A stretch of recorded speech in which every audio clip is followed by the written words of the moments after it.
Hey guys, Sean here. Welcome to the F1 Word and to some Mexico City Grand Prix race reaction. Here we are. Thankfully, another race with zero controversy, so not much to talk about tonight.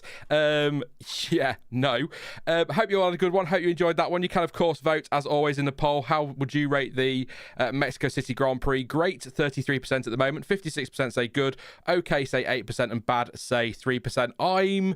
I think that was a good race. There was a low point in the middle, wasn't it? It went a bit quiet, but it certainly kept us intrigued at the start and then towards the end as well. Apologies as well, chat, if you tune in for the countdown and you missed the music. I forgot to press the music button because I'm just being a bit thick, but there we go. Nothing new there. Very, very rude. Anyway, so stop it, Del. Don't wind me up. I'm a little bit nervous about this now because I'm hoping... And it is a test here.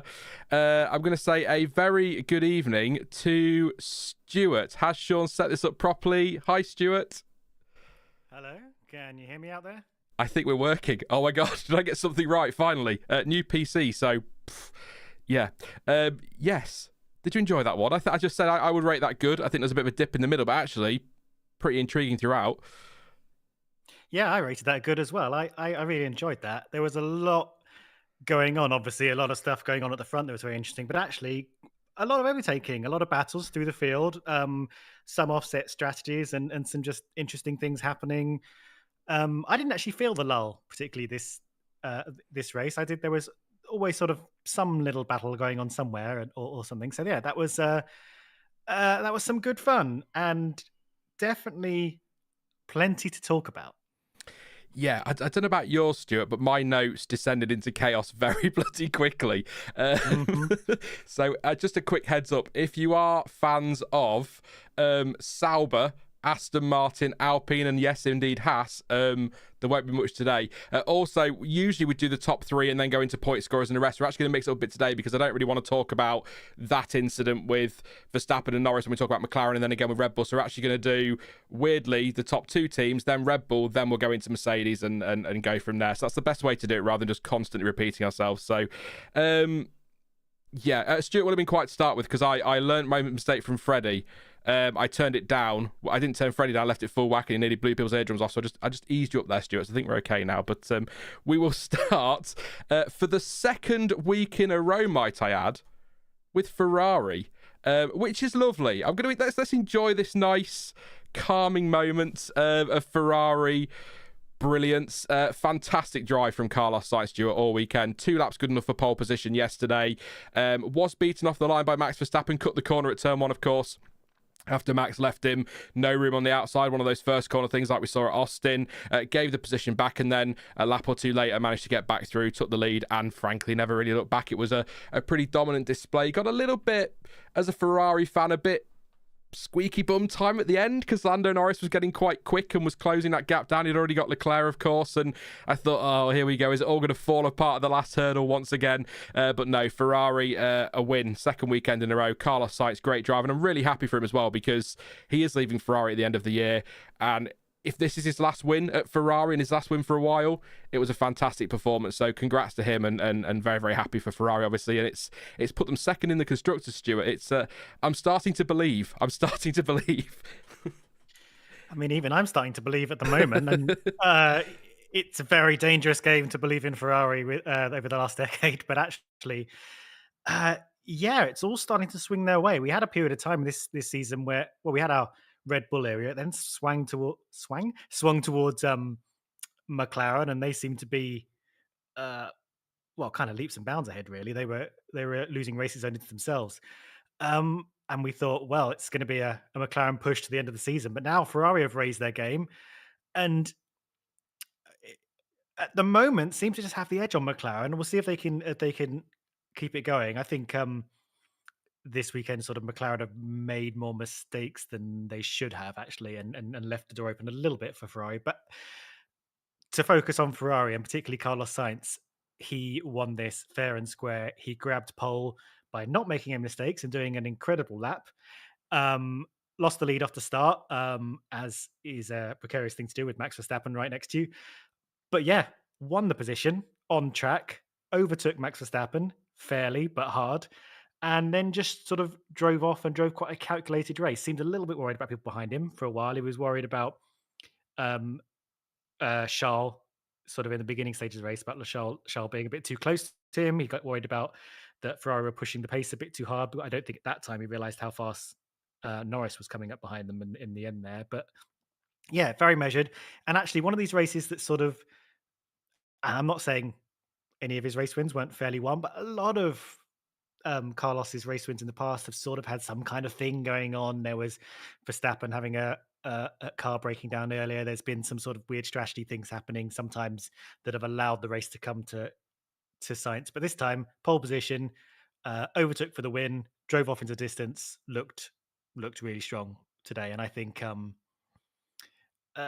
I don't think he would have been worried at the end. I think the gap that came from earlier things happening in the race gave him a little bit of comfort. But yeah, I think had Lando been a little bit closer, then I think he would have been a little bit more worried. But yeah, great, well deserved points, and Ferrari taking a massive chunk in the constructors.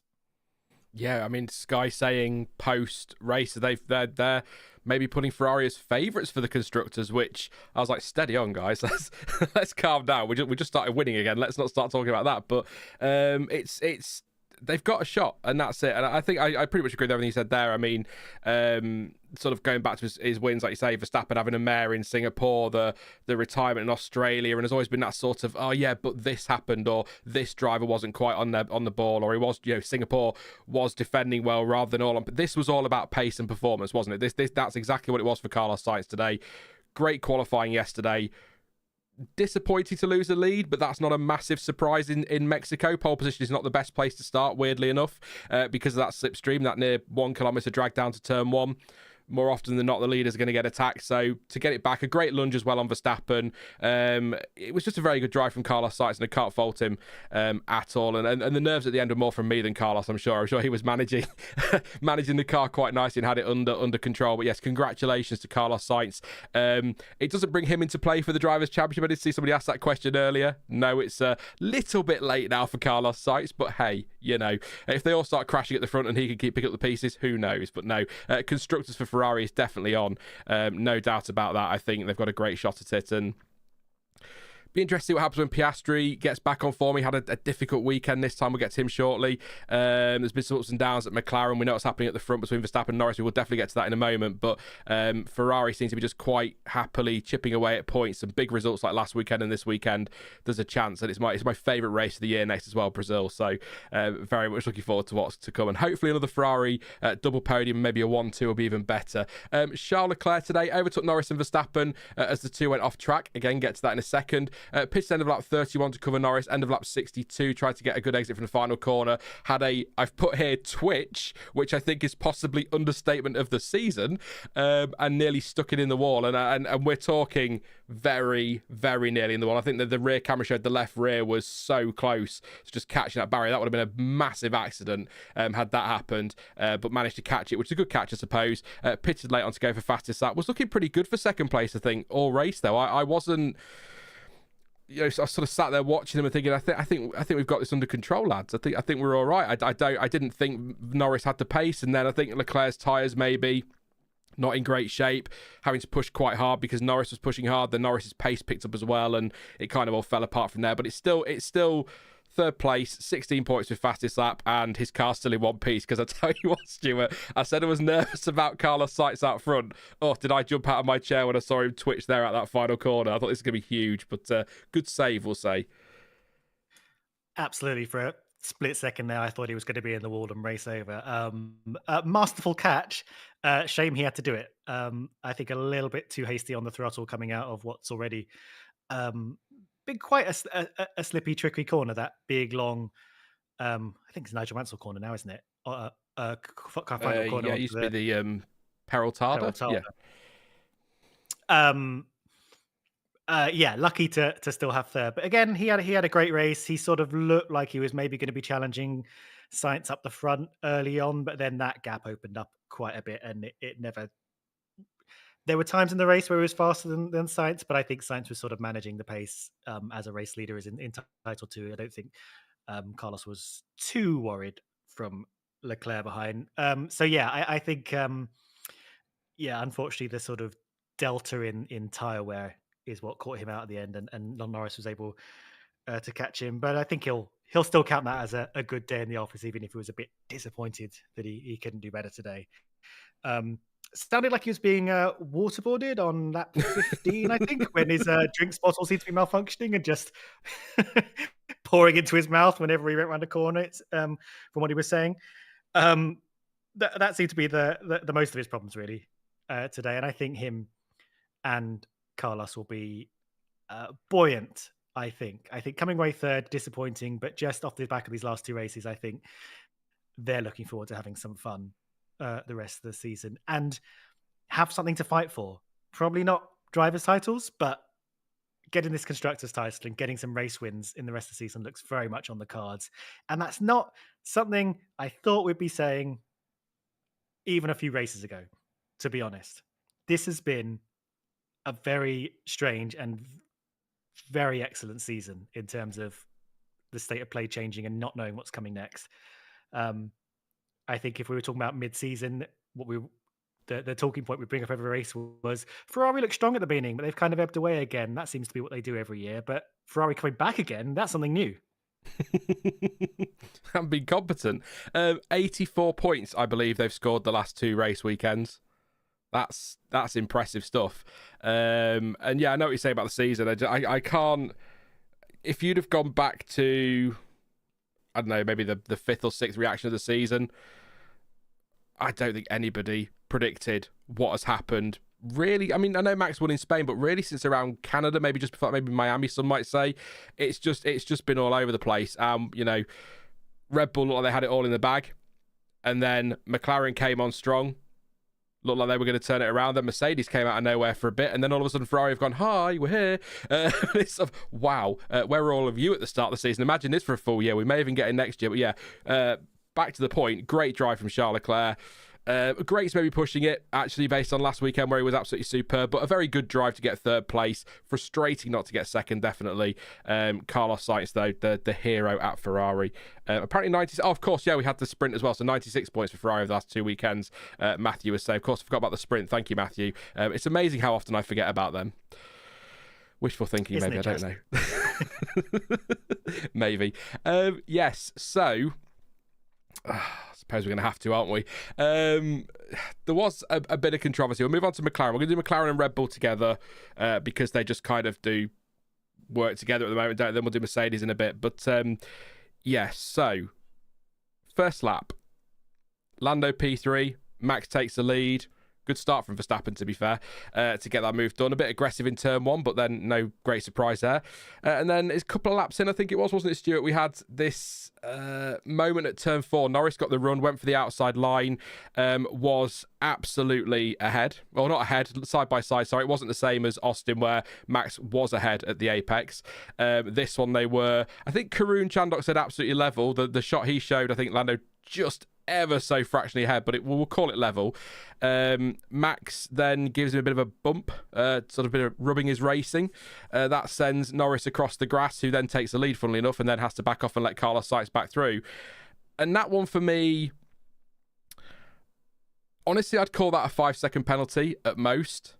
I think I described that one to Jonty as a bit naughty, that one. We'll get to the other one in a minute, but turn 4, I think, a bit naughty. I think it probably was a penalty. Well, it was a penalty, but it should have been a penalty. 10 seconds for that does seem quite harsh when you look at other precedents, but maybe given what's been happening the last week, Stuart's wanted to be a bit firmer on it. I don't know what's been said behind the scenes, obviously. But that one for me was very much a first lap, championship rivals, banging wheels. I'm not giving an inch. We're either going to touch or someone's going to have to cut the corner or whatever. That wasn't the big controversy for me, turn 4. I don't know how you felt about that one, Stuart. Yeah, I mean, I was surprised by 10 seconds, considering we seem to have gone back to a lot more of the 5-second penalties. At the start of the season, they seem to have moved up to a 10-second as a sort of standard, but now they've, in recent times, been doing more 5 seconds. I think, yeah, after all this chat all week of like where your car needs to be going into the corners and who needs to be where and playing to the rule book rather than having this sense of what fair racing is, I think it was clear that Lando was fully alongside, slightly ahead, I'd say, but fully alongside for the purpose of trying to work it out when you're in the car going a ridiculous speed, and that's when you've got to leave a little bit of room. So I was expecting. I say expecting. The stewards don't always do what you kind of would think they would do, but I would have said that would have been a penalty had I been um, a steward. Yeah, 10 seconds was surprising. I would say that we've gone back to that, and we'll come on to both of them in a sec. But yeah, getting 10 seconds for both of them, I think, considering the kind of things Verstappen has got away with in history, we don't have to go back over it because we did that all last week, really. But historically, and setting precedents and stuff like that, I think they were surprised to get so walloped. I do wonder if, with all the discussion that's going on, the meeting of the drivers that they sort of had during this weekend, and I think the stewards admitting that they don't have the tools in the rule book available to them to do what they want to do. I think maybe this might have been a bit of, I don't know if I want to say overcorrection, but definitely a kind of like laying the law down moment. Like, we want good, clean fighting, and we will hit you with a big penalty if you don't abide by it. I got there's a little bit of that in it, a little bit of a drawing 3 lines underneath the penalty, kind of like, and pay attention to what we're doing. You know what I mean? Because I think there was a bit of consensus in a lot of camps, including the drivers, including the media, that Verstappen hasn't had his wrist slapped in a long time, and maybe feels he can push things a bit further than people are happy with, I would say. And it kind of felt like stewards this time were like, no. But 5 second or 10 second, I think it definitely was deserving of a penalty. It was interesting to see. I mean, obviously we only had a couple of corners before the second incident happened, but Lando didn't seem at all interested in handing the position back. He was firmly like, no, I was in the right here. Even after what happened last week, even after what we said about should be handing the penalty back. I know it was a different situation, but it didn't seem to be a case of being worried about getting a penalty himself. He stuck to his guns for a second time, and well, it kind of lost him some positions in the next corner. But you know what I mean? It was an interesting psychological move by him. Yeah, I think that we just see a lot of that on the first lap. So I think back to Austin, we had I know turn 1 and turn 4 are very different when it comes to stewards' decisions on the first lap, but you sort of look at some of the stuff that went in Austin, not just with Max and Lando, but others as well. On that first lap, there were some drivers off track and nothing got penalised. So here, the stewards, of course, would deny that there's any of that going on, but, they're only human. There's going to be a subconscious or an unconscious thing there, maybe somewhere saying, we need to go a bit harsher, or maybe, we don't know for sure, something's been said behind the scenes and drivers and teams have said you need to be harsher on these, get it back to the 10 seconds because it's not enough. I don't know. But that for me wasn't the controversy. This is where my notes descended into chaos, and I've got a lot of caps in here. Let's put it, when Sean's angry, the all caps come out. The move at turn 7, I agree with Martin Brundle, and I think Clansom said it in chat as well. It's almost as if the red mist descended. There was some frustration there about what had happened at turn 4. And the move up the inside of 7, there is absolutely nothing wrong with a dive bomb.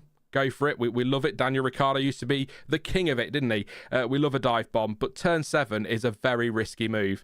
And I do not believe, on every replay I've seen and on Karoo Chandok's analysis, that Max Verstappen had any intention of making that corner. I do not think he did at turn 7. And he threw it in there. It's a faster corner. They both have I think there might have been, correct me if I'm wrong, chat, but I think there was contact in there as well. I think there was a bit of maybe front wing to rear wheel. It was very close. It was very close contact, if not actual contact. And he's gone steaming off the track, taking them both. And that, of course, puts Lando behind Charles Leclerc at that point. And I said to, again, John T, you can imagine he was quite frustrated over it. I thought that was quite appalling, actually, at turn 7. Yeah. And if you're going to drop into chat now and go, British accents, they must be British bias, go back to last Sunday, because I was ridiculously defensive of Max Verstappen. I am a Verstappen fan, and I think that was appalling, frankly. I know the answer to this will crop up in comments and will come up in the chat now.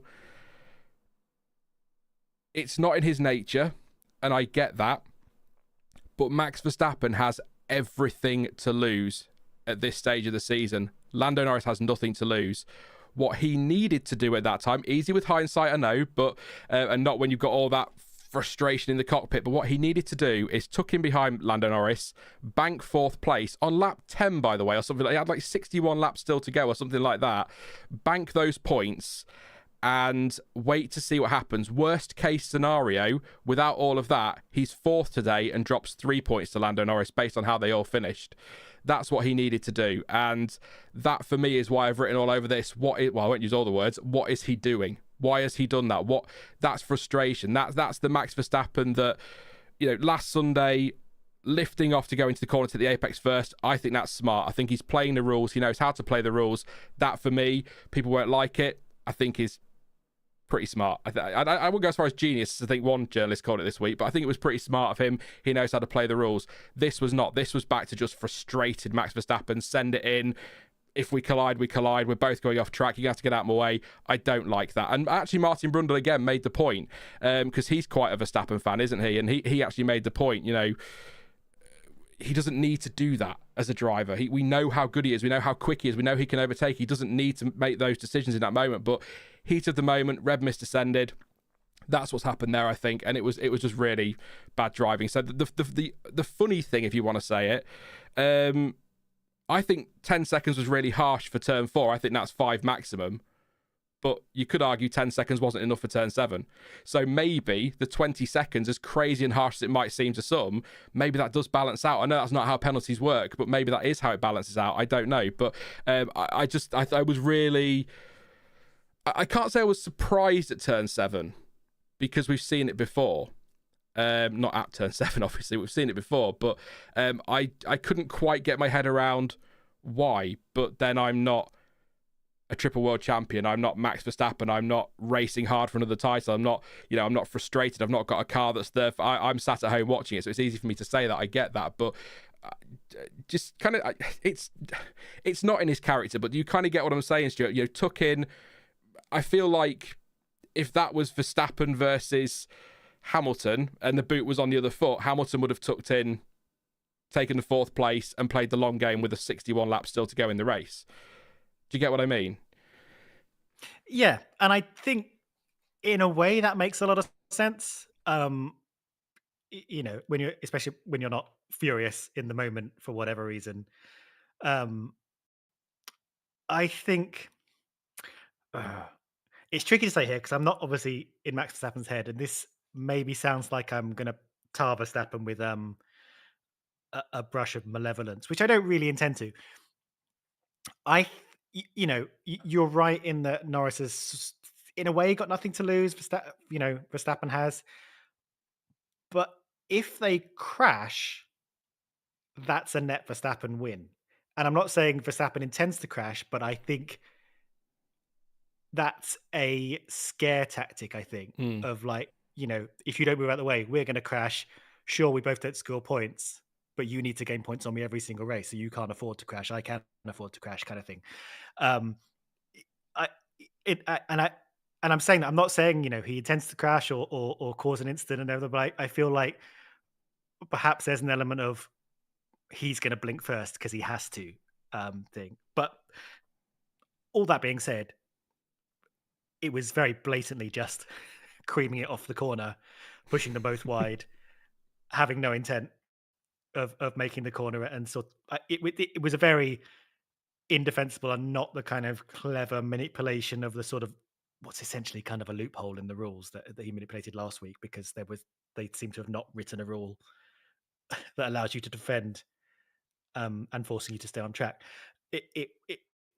It was very red misty. It could have been dangerous. There could have been an accident, and it cost them both positions. It was just kind of silly, really. And I think he knew it, because he sort of gave a half-hearted, "Oh, whatever did I get a penalty for?" over the radio. But actually, it was kind of like it didn't seem. He didn't seem angry. He didn't seem that confused.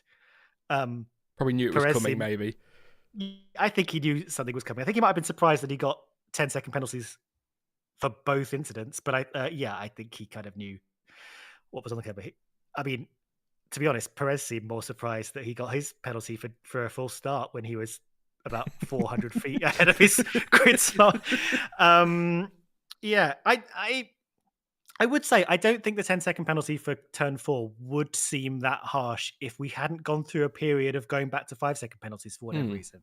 Because actually it's consistent with how we were doing it in the first half of the year. We seem to have gone up to 10 seconds and even in the steward's notes for them it says this is the standard penalty for leaving the track and gaining an advantage. Interestingly, and I think this is standard. I did go back and check the stuff that was given out last weekend. No penalty points for either. But I think that's consistent with um, gaining an advantage off track. Despite like it's been filed as gaining an advantage off track, but actually what happened was he did sort of dive bomb someone off track and nearly caused an accident. But you know, but that isn't a category they can. I guess they can put it under. I suppose then, because again, they were saying in commentary that if he'd given that place back, he wouldn't have got the penalty. But I was thinking, well, no, because surely his move is forcing another driver off the track. But if it's gaining an advantage off track, then giving the place back would have saved him. So actually, probably coming back to the argument from last weekend with Lando Norris, maybe he should have let him back through and then taken his chances. But obviously, that's all. I do want to read this because this is a great comment from Sky, not Sky Sports, Sky in chat. Says, not saying I agree with the move. You've been here before. Get the caveat in first. Why not? Just going back to the point I made about banking the fourth place. Sorry, and then only losing 3 points. That was based solely on the result. But Sky says Max takes the penalties and stops Lando from winning, loses 10 points, lets him pass, accepts fourth place. Lando with the pace he shows wins, and that's a 15-point loss. So actually, that's a fantastic point by Sky. That would have meant that Lando would have been much closer to Sainz, could have gone for the win. It would have actually been a net 15-point loss rather than 10 without that scrapping and the losing the place to Leclerc. So you could argue it's 20 seconds of penalties, it's a 10-point loss, but actually Verstappen's still coming out with a little bonus there, maybe. I don't know, but really good point, Sky. Thank you very much for that. I spotted that and needed to read it, so it's true. But sort of I just basically want to look at the results there. But yeah, I think turn 7 was bad. Turn 4, just sometimes that's a penalty, sometimes it isn't, and that leads me on quite nicely to this point. I said it to you, Stuart, in WhatsApp. You know what's coming. Is this a result, or is this what happens when the FIA stewards apply rules inconsistently and we end up in a situation where 20 drivers turn up on Sunday and the following Sunday, and excuse the language, go, fuck it, let's see what happens? Because that's how it felt to me. Like, let's just, we've got not just Max Verstappen today. Others are at it as well, off track, on track, bumping into each other, gaining advantages, giving places back. Is this just a driver saying, well, if you're not going to tell us what we can and can't do, let's test those rules. And that's kind of how it felt for me today. Rules that the guidelines they're going to discuss in Qatar for some reason, the penultimate race of the season, despite the fact we've got 2 to come before that. But anyway, that's neither here nor there. I think there is something to you saying that. There was definitely a lot of hard, pushy, shovey, sometimes going off track, sometimes bumping, sometimes getting damaged racing today. Interestingly, not a lot of penalties. Barely any like serious investigations either. I would need to bring up the graphic, but I think I need to bring up the decision documents thing again. But I think only Red Bull got penalties, if I'm right, for their antics today. Yeah, because Stroll was shoved off track at one point, wasn't he? And I thought that should have been a penalty. And there's question marks over Lawson Perez as well. Yeah, Lawson and Colapinto also sort of came together. Yeah. There was a lot of argy-barginess and things. And yeah, I mean, I think this track, especially that sort of turn 1 to 3 and then turn 4 to 6, those little 2 sections in the first half of the track lend to that because you got a lot of switchbacks. You're coming off a big straight. You could sort of defend one way and then attack into the next corner. It's that kind of sections of track that we love because it kind of has a bit of to and fro to the battle throughout those sequences. But yeah, and it seemed like in general the stewards were very much let them race with that kind of thing, and as long as some space is given and people don't have lasting advantages, they seem to be letting people get away with it as far as I could see. But it did.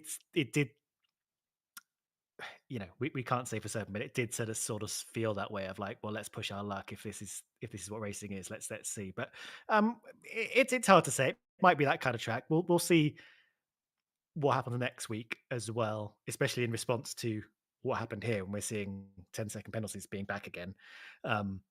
Maybe they'll take things a little bit lightly. But then Brazil is that classic track in 2021 that sort of started this whole driving people off track. God, yeah. Debate. So we're back there again. We'll see what happens there. It was definitely interesting and definitely exciting. Like I loved a lot of this wheel tour racing. I think some of it was a bit too close for comfort, but I love that they were definitely going for it. Yeah, I mean, while I enjoyed watching Max cruise to his third last year, I'd rather have this conversation every week than 40 seconds up the road, nothing really happened behind. Oh, next one, I suppose. Not just a content creator, as a fan. I'd much rather be doing this. And one thing I do love about having sort of working on this channel and chatting to you all after races is sort of the mixed view. So I will always give the counterpoint. Brad, hey Brad, hope you well, says Norris is the one who gained an advantage off track, but he cries, so no penalty for him. I'm not sure whether it's both that Brad's talking about there or if it's the specific one, but my counter to that point would be that turn 4 compared to Austin last week, for example, at turn 12, they were level at the apex. Lando had a right to more space on the outside, and there was contact, and he was clearly sort of buffed out a bit more. It's not as there's not much more wiggle room in there for Max, I don't think, in that one. And the second one at turn 7, he just threw himself in there, knew he wouldn't make the corner, and ran them both off the road. So I can't agree with you, Brad, but I will always respect your opinion there and your view, as I always do with people here. That's part of the fun here. But yeah, I think we do it every week. I'll throw the question out there. As I think Charles made the point earlier, I might be wrong, but was saying that if Lando now wins every race, including the sprints, and Max finishes second, he can now win the title by a point. So it has sort of put it back in his hands. But the problem is, Stuart, Leclerc won last weekend and Sainz won this weekend. So he's not going to win every race between now and the end of the season, is he? Come back to this in Abu Dhabi when he's won every race between now and the end of the season. Yeah, I think what he actually needs is to... and we can speak more generally a little bit. I think he's got it in him and in the car to beat Ferrari. I think he made a few mistakes this weekend. I think qualifying hampered him. I think he could have got pole, but didn't for mistakes. And then I think that put him into a tricky position in the start of the race. That put him into that cascaded into situations with Verstappen that maybe he shouldn't have been in if he'd had a better run in qualifying and so on. So I think it's within them. I think they're still making mistakes, McLaren, both drivers actually. And if they get themselves together and if they can beat Ferrari, then Ferrari are going to be between him and Verstappen. And that's when the big points come. So that's his hope, I think. If he wants to win this title, he needs to get Ferrari between him and Verstappen, which is possible, but he needs to not make mistakes and basically drive like the devil for the rest of the season, I think. I will say this race, Verstappen, I mean, God, a 20-second penalty is massive, but he benefited. He got a little bit lucky because the field spread was pretty big, especially by the time he took his penalty. So in terms of positions down the road, he didn't actually suffer as badly as he might have. So he kind of got away a little bit with that. But otherwise, yeah, I mean, this is Verstappen's in the third fastest car right now and still pulling out laps like he did in qualifying, still pulling off moves like he did in the race. He gained the lead at the start of the race. He's still a threat. Potentially for wins still, but definitely for position and definitely for clawing away at points that should maybe be going to McLaren with the pace they have. So, yeah, I think if McLaren and Lando particularly want to win this, the drivers, they need to be perfect. Yeah. Thank you to Ruby, by the way, for the heads up in chat, Max has got 2 penalty points now in the revised one for turn 4. You know, the one of the 2 incidents that probably wasn't all that bad, really. Got 2 penalty points for that for a total of 6 in 12 months. That's been updated now, so that's. I mean, while I agree that's kind of maybe the lesser of the 2 incidents, I think this comes down to a classification thing. It's forcing another driver off track, and I think that's where they can give the penalty points. I think going off track and gaining an advantage doesn't give penalty points. I think that's a consistency thing in terms of categorizations of incidents, I think. But yeah, well, you know, that's how I see it anyway. There you go. Oh, thank you to Ruby as well for member for 16 months for confirming that as well. Thank you, Ruby. I did spot you in chat, but appreciate that. So I guess the question is then to chat, throw it in there before we move on. Do you agree with the stewards' decisions today? Yes or no? And if you're split, then yes for turn 4, no for turn 7, or whatever, however you want to do it. Let me know in chat, and I'll try and do what I did last week and just gauge a rough poll almost. I don't want to do a poll because I'm enjoying the watching the driver ratings move all over the place because I'm weird like that. But yeah, we are going to move on. So I'll keep an eye on chat as well to see what's happening there. But I think I'll repeat it for anyone coming in late. I think both the penalties. I agree with you, Stuart. I think it seems harsh because we did go back to 5 seconds. I think turn 4, a 5-second penalty would have been enough there.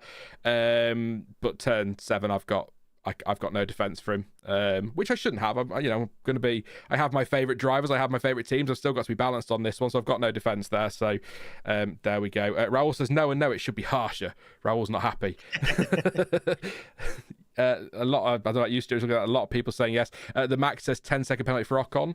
I'm guessing that's just yep. Generally, just for existing, I suppose. Raul thinks should be worse for the second one, just to confirm that point there. Ruby, I mean, obviously says yes for both. So does the Hap Russ. James says yes. Luna says, who cares what the fans think, like it matters? Well, it's because it's a discussion channel, so I do care what the fans think. It's a conversation. Try it. Moray, no, should have been a drive-through, as I haven't seen one just because he hasn't seen one in ages. That's a crap excuse, mate. I haven't seen a stop-go for a while. Let's have one of them. Why not? Turn 4, not based on prior rules. Turn 7, just right, out, slam dunk, touchdown. Yeah. A lot of people saying yes for both, or kind of yes for one and no for the other, but yeah, no real control. It's funny, actually, because I thought it was going to be a really controversial stream when I was watching it live, but I think given that he got the 20 seconds, I think everyone seems to have calmed down and gone, okay, fair enough. I don't think that table's scrolling, sorry, randomly.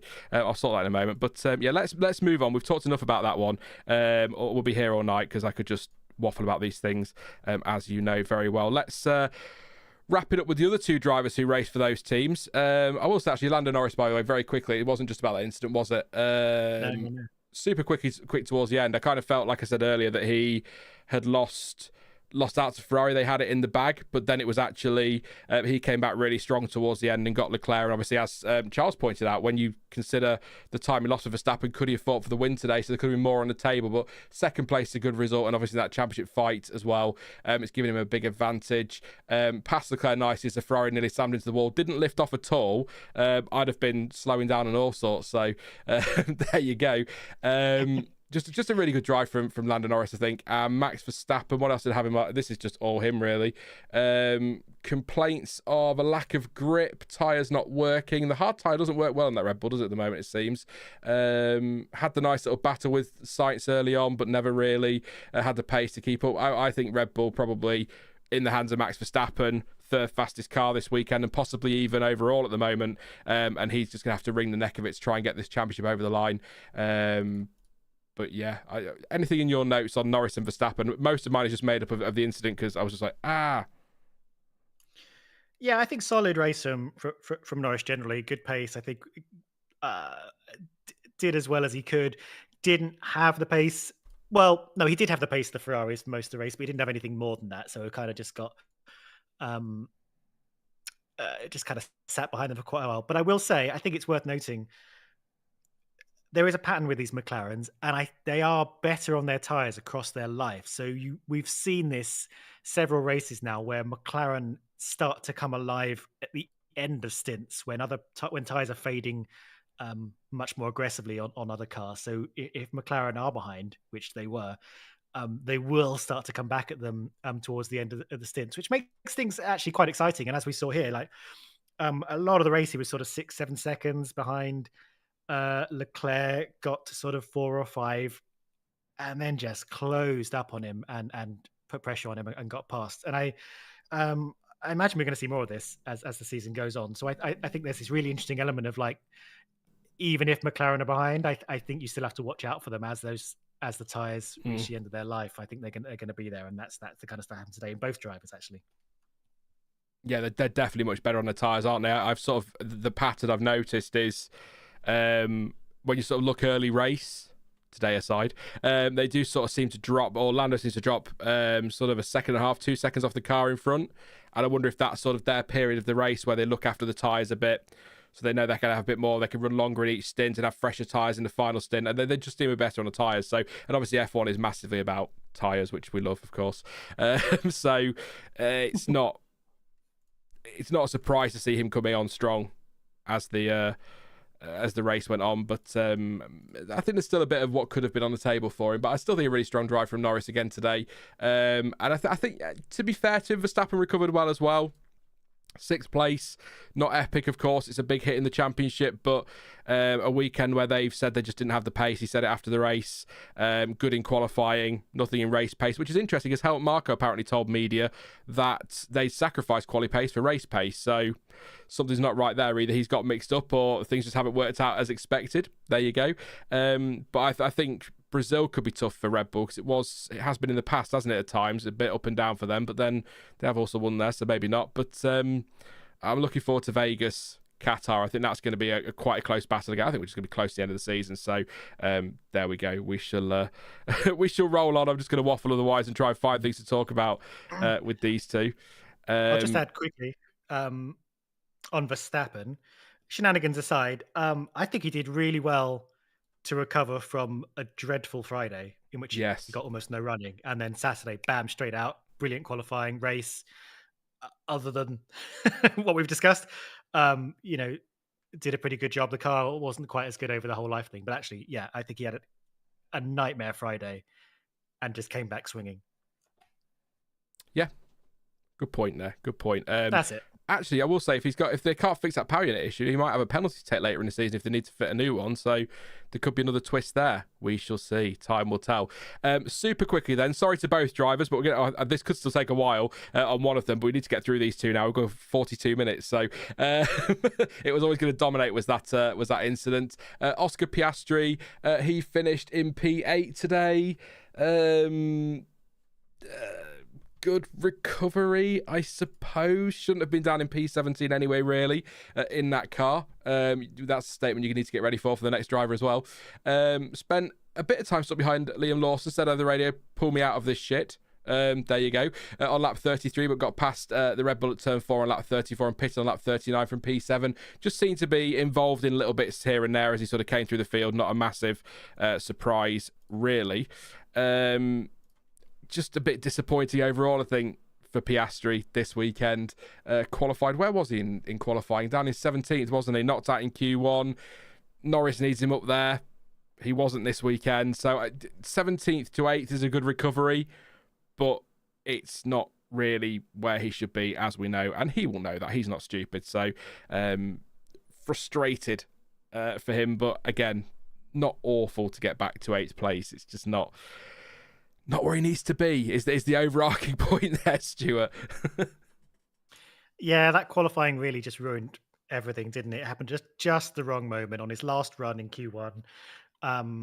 His only option was just to keep going on those tyres, and with a use, a set that had already done a qualifying lap, he just wasn't able to put it together. And that just, it shows how tight qualifying can be, and it shows how important it is to just get everything perfect. And these are not the kind of mistakes that you're going to get from people like Max Verstappen. I mean, to be fair, all of my notes on Piastri, all of my like orange highlights in my little race notes are mostly Piastri overtake, Piastri overtake, Piastri overtake, Piastri fight. So from where he started, great race, but he shouldn't have been there. He should have been up at the front, and he he's not there specifically to be Norris's wingman, but the McLaren having both cars in the fight at the front, we've spoken about time and time again with lots of teams, is going to be really important, especially actually as a team now that Ferrari are showing themselves to be after that championship prize. But yeah, otherwise pretty good. Despite what happened on Saturday. Funny little fight with Colapinto that I enjoyed. Through 7 to 11. I mean, Colapinto had a great race. We can get to him later, but yeah, I think it was a one-off actually for Piastri. He's been really solid. He's made it to Q3 every single race apart from this one. So I think we can kind of let him off for having a small error, but it happened at a time we didn't really need it to happen. Yeah, and like a good point now. I was gonna bring that up. It's important that he's up there now with Ferrari being so strong, because they're just going to drop points like crazy, aren't they? If Sainz and Leclerc are delivering, Piastri needs to be alongside Norris as much as not literally needs to be up there with him as much as possible. But again, it's not happening every weekend, is it? So we can't be too rough on him there, but better next weekend, please, Aussie P. But good to get back from 17th to 8th. On the subject of a driver who is doing it every weekend, Sergio Perez. Checo. Where do we start? I'm just going to read through my notes for Checo, get things back on track. Yeah. So, game 5 placed at the start. I made it up to P13, partly due to Albon, Tsunoda, and possibly partly due to being out of position at the start. As you said earlier, by about... Well, I mean, basically, he was at the baseball stadium, wasn't he, when everybody else was still lining up on the grid. He was a long way off. A very, very, very long way out of his box. Slam dunk penalty all day long. 5-second penalty. Marty Brundlese's surprised it wasn't a 10-second, actually, or a drive-through, but 5 seconds, probably about fair. It's a mistake. It happens. Natalie Pinkham was trying desperately on Sky to defend him for reasons, and Martin Brundle was pretty quick to say, no, it's a penalty. It's his mistake. It's a penalty, definitely. And then it kind of I was gonna say went downhill from there, but could it really? Cracking battle with Liam Lawson. That resulted in contact. Well, do you know, we're going to save that for the Lawson bit later, but that resulted in contact and did cause damage on Checo's car, side pod damage and floor damage. I think Christian Horner said something like 60, 65, 70 points worth of downforce was lost in that contact, something around those lines. I was only kind of half listening while I was setting the stream up, so can't be sure on that, but yeah, a fair whack. So that obviously hurt his pace quite a bit. Try to be generous there. Did fall into the clutch of Stroll and didn't leave any space for him around the outside and sort of forced Stroll off track. Stewart's had luck, did nothing, which was interesting. I thought that probably was going to be another penalty. And then pitted end of lap 44 for new mediums, and then pitted on lap 69 to go for fastest lap. Leclerc did get fastest lap on the final lap with a 1:18.336. Perez a 1:19.209. He was nowhere near. Obviously, partly because of the damage and also because that Ferrari is quicker this weekend. But I don't really know what else to say. It was horrendous in qualifying. It wasn't much better in the race. He came up against a guy who's after his seat for next year and his favourite to get that seat. And with the greatest of respect to Sergio Perez, I think only one driver in that fight showed that they wanted it. I'm not saying Perez didn't want to stay ahead or get ahead of Lawson. I just feel like Lawson was making a point there. It was very personal, and I think he proved his point quite nicely. And I don't feel like we've seen that bite from Sergio Perez for a while, and that's a concern. The pace isn't there. He's not performing well. He can't do it at home. I know the car's not in a great place. I know it had damage, but prior to that, he wasn't damaged in qualifying. He was 18th place. Yes, he struggled with his brakes, but, he's still 18th place. It's just not good enough. I feel like we've said that every weekend for God knows how long now in these streams. There's no point just continually saying, not good enough. We know it's not good enough. Red Bull know it's not good enough. Checo knows it's not good enough. He's not stupid. But curiously, absolutely adamant he will be in that car next year. But what else could he say, Stuart? He can't really stand there, can he? And go, no, I'm out. It's done. I ain't keeping this seat. He's got to say he's staying. But absolutely, it is his pen interview. Yeah, I'm here next year, and I want to win. I guess as you said, he's got to squeeze every dollar out of whatever Red Bull have to pay him to get him out of that car, considering he's got a contract. So yeah, if he puts his foot down hard, maybe he'll get the big retirement package. But Um, I will give a slight um positive spin on some of Perez is day. Obviously, Okay. terrible qualifying, which, as with Piastri, put him out of sorts for the whole of Sunday. I thought up to his fight with Lawson, he was having a good one. He had a great start. Again, I think benefited from being slightly ahead. Maybe he wouldn't have gained as many places, but he did gain a lot of places off the start. He was sort of working his way up the field, making the most of what is a good car, um, despite what he sometimes makes it look like. Um, Came off worse with his battle with Lawson. I don't think he expected Lawson to put up such a fight. I think I was very impressed with that. We'll come to that.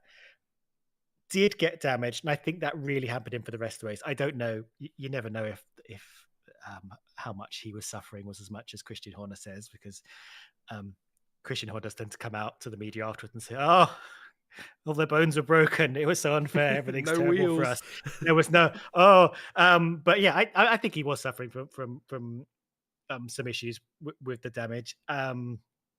Immediately kind of fell into Stroll's hands after the fight with Lawson, and then just kind of seemed to plummet after that. But actually, up to that point, I was sort of looking at him and thinking, okay, well, he started, his qualifying was bad, but actually he's sort of making his way up, and maybe he'll be able to grab some points, as he sort of has been able to do over the last 2 years when he's had these bad qualifyings. He has always seemed to sort of claw his way into the lower points. Obviously, they want big points from him, but and then there was a point where after Verstappen had taken his 20-second penalty, I looked around at the timing screen and I was like, well, Verstappen's 8th and Perez is 16th, and Perez didn't have a 20-second penalty. So how is this? How is this possible?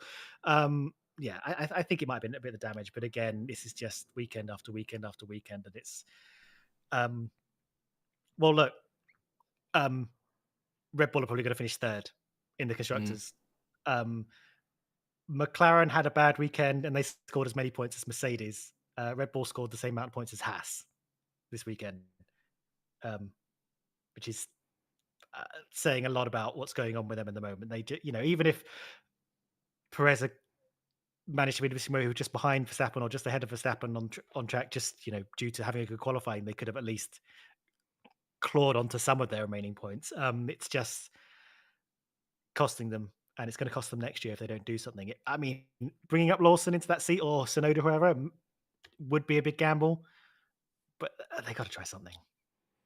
I said yesterday in the qualifying watch along, and a lot of people agreed in chat, whether it's Lawson, Tsunoda, or they go and poach somebody from somewhere else, they've got nothing to lose now at all.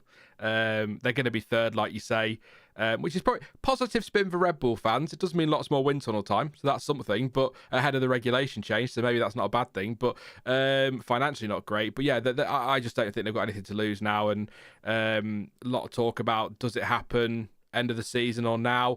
It won't happen now because Brazil next week, it's a bit of a short turnaround, but I'm going to go back and give myself some credit here.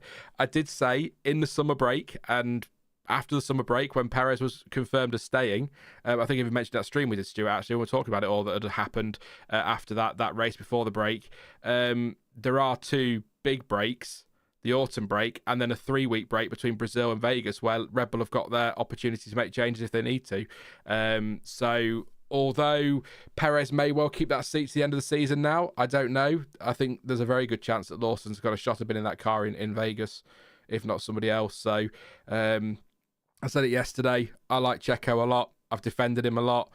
I think you go back to earlier in his career, he's delivered some fantastic drives, always punched above his weight. It's just not clicking for him. And I've got no defence, and I can't defend that. I mean, I agree. He had a good sort of first into the race. I agree with that. He did race well. He was coming through the field, and that's fantastic. And you just sort of thought for a moment, oh, maybe is this it? Have we found some speed now? Come on, Checo. And then it all just fell apart. Not all his own fault. I mean, he was fighting with Lawson. Contact happens. But I don't see how he keeps that seat. Certainly not beyond the end of this year, because Red Bull can't go into next season, as you touched on there, Stuart, with McLaren in the state they're in, Ferrari resurgent with Hamilton coming in as well. Mercedes, who knows where they'll be next year. They could be on form. They can't go into that with one arm tied behind their back. Sorry, Checo, but that's just how it is for me. So they've got to make a change. It sounds like it will be Lawson. I listened to some stuff this weekend, actually. We are going to move on in a second to Mercedes. Sorry, Mercedes fans, we will get there. But I will just say I was reading something, listening to something this weekend, and it was sort of jogged my memory that actually Tsunoda is more a Honda junior than a Red Bull junior, and maybe that is why he's not going to get the nod ahead of Lawson, because although Red Bull have invested a lot of time in him, they've put a lot more time and money into Lawson, and he is an actual Red Bull junior. Honda, of course, are leaving at the end of next season, so maybe they're thinking Lawson, bring their juniors through rather than Yuki. So that looks like the way it will go. I don't believe the Piastri rumours. Piastri's denied them, but of course Piastri will deny them. He's not going to sit there in a press conference and say, oh, yeah, I want to go to Red Bull. He's got to keep that quiet. So I don't believe that at the minute. But, if Piastri and Norris start falling out, I think Piastri at Red Bull as a long-term option to replace Verstappen if he decides to leave at any point soon. I don't think that's a bad driver to put in that second car for now, because that solves your first driver problem almost immediately if he keeps delivering. So, but yeah, we're getting a little bit off topic there. But I think probably... certainly Sergio Perez's last race in Mexico at Red Bull, I would say. Yeah, I would put good money on it if I was a betting man, but it does make you wonder when he seems so adamant, but I think he's just putting on a face there. Yeah, I agree with you. And it's really hard to explain as well. I'm not going to go on about it because, yeah, we have, but even when they went on board with him for an entire lap in practice or qualifying, they were analyzing it and saying, well, it's not, there's no obvious thing he's doing wrong, and then he's just slightly slower across the whole lap.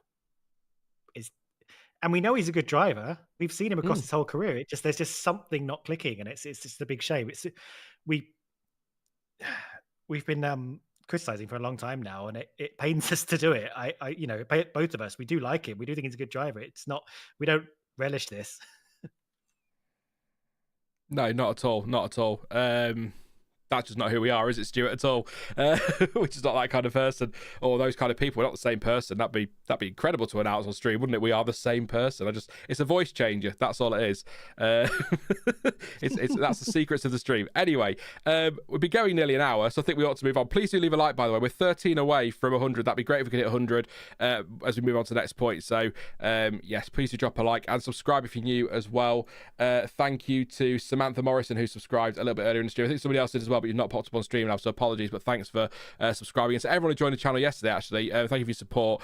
Still debating 2 streams next Saturday and then the race reaction on Sunday, so I'm thinking sprint watch along and quali watch along, just because why not, eh? It's Brazil and I love Brazil, so there we go. But we are going to move on to Mercedes. They were the 3rd team today, but again, just to make the point, needed to really do McLaren and Red Bull together, so we put them in the first part together there. So Mercedes, I've not got massive notes here, but I think a decent race for both of them in the end. Hamilton P4, Russell P5. Russell had some damage on his front wing. I don't know what that bit's called, but it was pretty flat by the end of the race, so didn't come off. They said it was structurally okay, so that's all that matters really.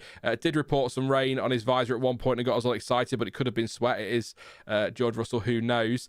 Really enjoyed the fight actually between the 2 Mercedes drivers late on.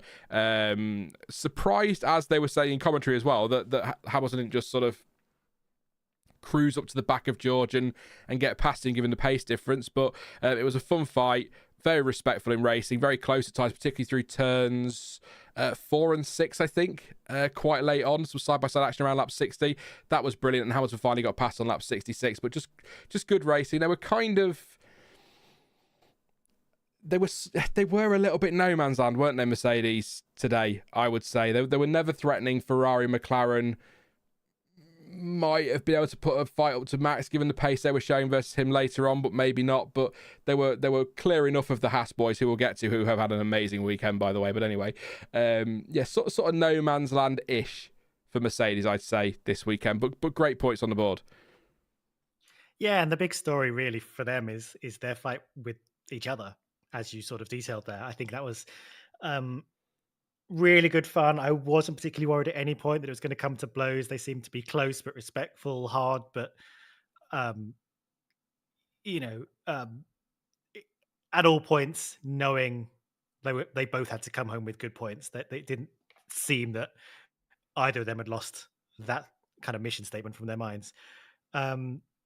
So I thought it was very interesting. Russell taking Hamilton on the outside of turn one, and Hamilton defending really, really hard, and then that sort of reversing when Hamilton took Russell sort of back at the end there. I thought they fought for about 15 laps at the end there, from sort of about lap 51 to 66. That was really good fun. I wonder if Russell's sort of flattened front wing maybe gave him a little bit more speed down the straights, perhaps, just to because they were. Brundle seemed to think that Russell's was a little bit slipperier in the air than the Hamilton's. Hamilton's was more draggy. I wonder if that had anything to do with it. Probably not. But yeah, I really enjoyed that. Clearly, they weren't up there with the McLarens or the Ferraris in terms of pace, and it's hard. I mean, it's hard to talk about Red Bull as a team, but they weren't as fast as Verstappen, I'll say. As either. So actually they kind of benefited a little bit from some of the things that happened today. Yeah, they came home with, I think, as many points as they could have come home with today. Funny old team, Mercedes. You never know quite where they're going to be in the pecking order, or how close to the front they're going to be race to race. There were some times during this weekend where it looked like, oh, okay, maybe they'll be battling for pole, because Russell had some really good practice times, and then they kind of settled back into it again. They seem to they were quite skittish, I think, especially in sort of the qualifying practice things. They were struggling to get a very well planted lap, I think, and so they weren't able to deliver the kind of lap times that the teams above them were. But yeah, I think it's race on race. They bring home as many points as they can. I think they are solidly fourth. That's not really in danger. They're not gonna beat Red Bull. They're not going to lose to Aston Martin. I think it's just bring home as many points as possible and keep working towards next year. Do you get the feeling, and I've been feeling this for a while now, I definitely just feel Russell is team leader. He just seems to be psychologically seems to be leading the team, making decisions on radio. Just, I don't know, he just seems to have that kind of air to him. There's nothing other than the feeling I'm getting. But do you feel that? Funny story. I was going to ask you the same thing. Yeah, no, I do. I think they're allowed to race, and I like that Mercedes allow them to race, and because then we get the great battles like that in the epic battle for P4 and P5, and we like to see that. But there's definitely an element of Lewis is leaving next year. This is George's team now. We're getting him ready for that, because I think back to, last year before, this sort of thing happening, that battle, George has got a damaged front wing, Mercedes would have moved him out of the way. I absolutely believe Mercedes would have said, come on, George, you need to let him go. Lewis is faster. You've got a damaged car. We're not going to fight this. Let him take the position. And at least a rough shot. He was never going to catch Norris, but at least have a shot at having a go. Maybe go for a faster sap or something to pick up an extra point. But they definitely didn't seem to want to do that. And I've noticed that a lot more this season. And obviously that's no coincidence, because Hamilton is leaving. So they've got to put Russell in that place. But I also agree that Russell seems to have stepped up and embraced that more this year as well. Not just Mercedes letting him take that role, but also him embracing it, and on the radio, like you say, kind of dictating a bit of strategy, a bit more chatty. It does feel a little bit like Hamilton is counting down the races now. It does. I say that, but he's not. Doesn't come across as that kind of person, does he? He's got a lot of respect for the team, a lot of love for the team. He's been with Mercedes since his junior days, hasn't he, really? The McLaren Mercedes, of course, and then the main Mercedes team. So I don't think he's sort of like, oh, can't wait to get away from this lot. But I mean, it does feel like he's sort of counting down the races now to get away, start afresh at Ferrari for a couple of years, see where he goes from there. But yeah, I agree. And I think that's good for Mercedes, and it's good for George as well. If you can lead a team when Lewis Hamilton's your teammate, then you sort of set up for next year with Antonelli. But he got good practice at Williams as well, leading the team, I think. So I'm not surprised. We often talk about mature head on young shoulders. I kind of feel like George Russell is old man on young shoulders at times. Yeah. Sorry. I kind of half sneezed and laughed at the same time there. That was that funny. It's sort of, I feel like, Grandad Russell, I don't know. Maybe that's a bit harsh, but apologies for random noise there. Some things fall out of my head that I don't want to fall out of my head when I'm saying them. One day I'll tell you the George Russell story, but anyway, I think I saw somebody in chat saying Mercedes were just fine. I think it's no disrespect to them, but I think that's probably about right. They picked up the points they were going to pick up and took advantage of Verstappen's incidents, let's say. And on the subject of Mercedes, Ruby says, LH is the GOAT. LH had a floor damage from FP1 Antonelli. They said they couldn't fully repair it. PSM a little annoyed at the Max outrage not to Abu Dhabi 2021. I don't know I've lost what you mean there, Ruby. I'm not going to get into Abu Dhabi 2021. Because that is a whole other stream and a whole other rant.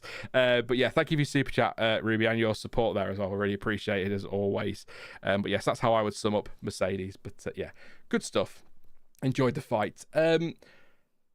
Amazingly, for fifth team today, Haas. Where has this been? These last couple of weekends have been fantastic. Kevin Magnussen, 7th place today. Nico Hülkenberg in 9th. A big haul of points. They've kind of taken a massive step now towards securing 6th place in the Constructors. I've not got many notes. They just were really, really good today. I did write this down, though. Kevin Magnussen, on the laps leading up to lap 60, he was matching Max Verstappen's lap times. On lap 61, he was faster than Verstappen ahead, and he did that a couple more times as well. A great drive from Magnussen, a really good drive from Hülkenberg, and some fantastic pace from Haas. We've been saying, Stuart, on and off for the last few years, haven't we? We want to see something from Haas. What are you? Who are you? What are you doing here? Here they are, finally. I'm really pleased to see it. I'm really chuffed for them. I really, really am, and I think great from both drivers last weekend and this weekend as well, and a huge haul of points. It's honestly really impressive. I'm glad, it's really nice seeing them get themselves together like this. Through a big chunk of the year, we've seen them be picking up points fairly consistently, a point here, 2 points there, that kind of thing, like just a drip feed. But now, solid qualifying, solid pace in the race. I hadn't quite followed that race pace compared to Verstappen, so that's impressive in itself. I think week to week, maybe it flips between Hülkenberg and Magnussen as to who's the stronger. Magnussen had a very good race here, and I'm half-minded to lean towards a kind of driver of the day kind of situation, but just from what he's able to do today. 8 points when RB got nothing, Williams got nothing. That's. I mean, Aston Martin also got nothing. They're not going to catch them, but you know what I mean. Yeah, great day in the office. I think, considering the resources they're working with, they are a small team. Their budget is small. Their staff count is small. They're punching well above their weight here. And I think, I wonder if the Komatsu era he's maybe brought in some restructuring and just brought in some new life into what they're doing. And maybe they're just moving forward a little bit under this new regime, let's call it. But really impressed with them. I hope this is something they can continue across seasons, and it's not just like a late flurry at the end of a year, when maybe some of their rivals have started looking towards next year. There is that chance of that, but either way, on their own merits, really good pace today. Yeah, updates in from Austin have worked really well, haven't they? They really have, and I know what you're saying. I hope this is something that's going to stick with them for a bit. But with these cars carrying over, they might be in a really good place, to be fair, for next year. But we know what Haas are like for writing years off before regulation changes and then doing nothing. But they're on for their best Constructors' Championship finish since 2018. So, Komatsu's doing a cracking job. He really is. Hülkenberg says an awesome day with another double points finish for the team. Very happy for Kevin as well, who drove a brilliant weekend. He really deserved that. I think that's another 8 points. So we'll take it and bank those. And it's positive being so competitive. K-Mag has more to say this week than he did last week. Says it was a perfect day, really. Oh, I nearly burst into tune there. I won't do it. We got everything right. The balance of the car was right in that sweet spot, and I was able to manage the tyres when I needed and pushed hard when I needed as well.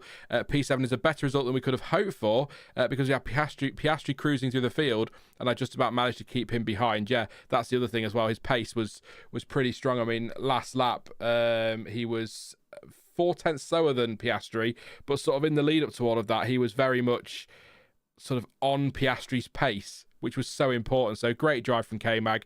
Fantastic from Nico Hülkenberg as well. So Nothing to add. Hatbrush says K-Mag has been a good boy since he was sat in the naughty corner. That's a good point. He has bounced back, hasn't he? Definitely from the one race ban or the one race suspension. He really has found his feet again. So kind of a shame that he's on his way out. But there is still one seat available. Maybe he'll put his name in the ring for a reunion with Nico Hülkenberg at Sauber. You never know.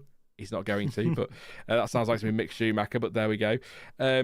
Great stuff from K-Mag and from Le Hulk for reasons. Why not?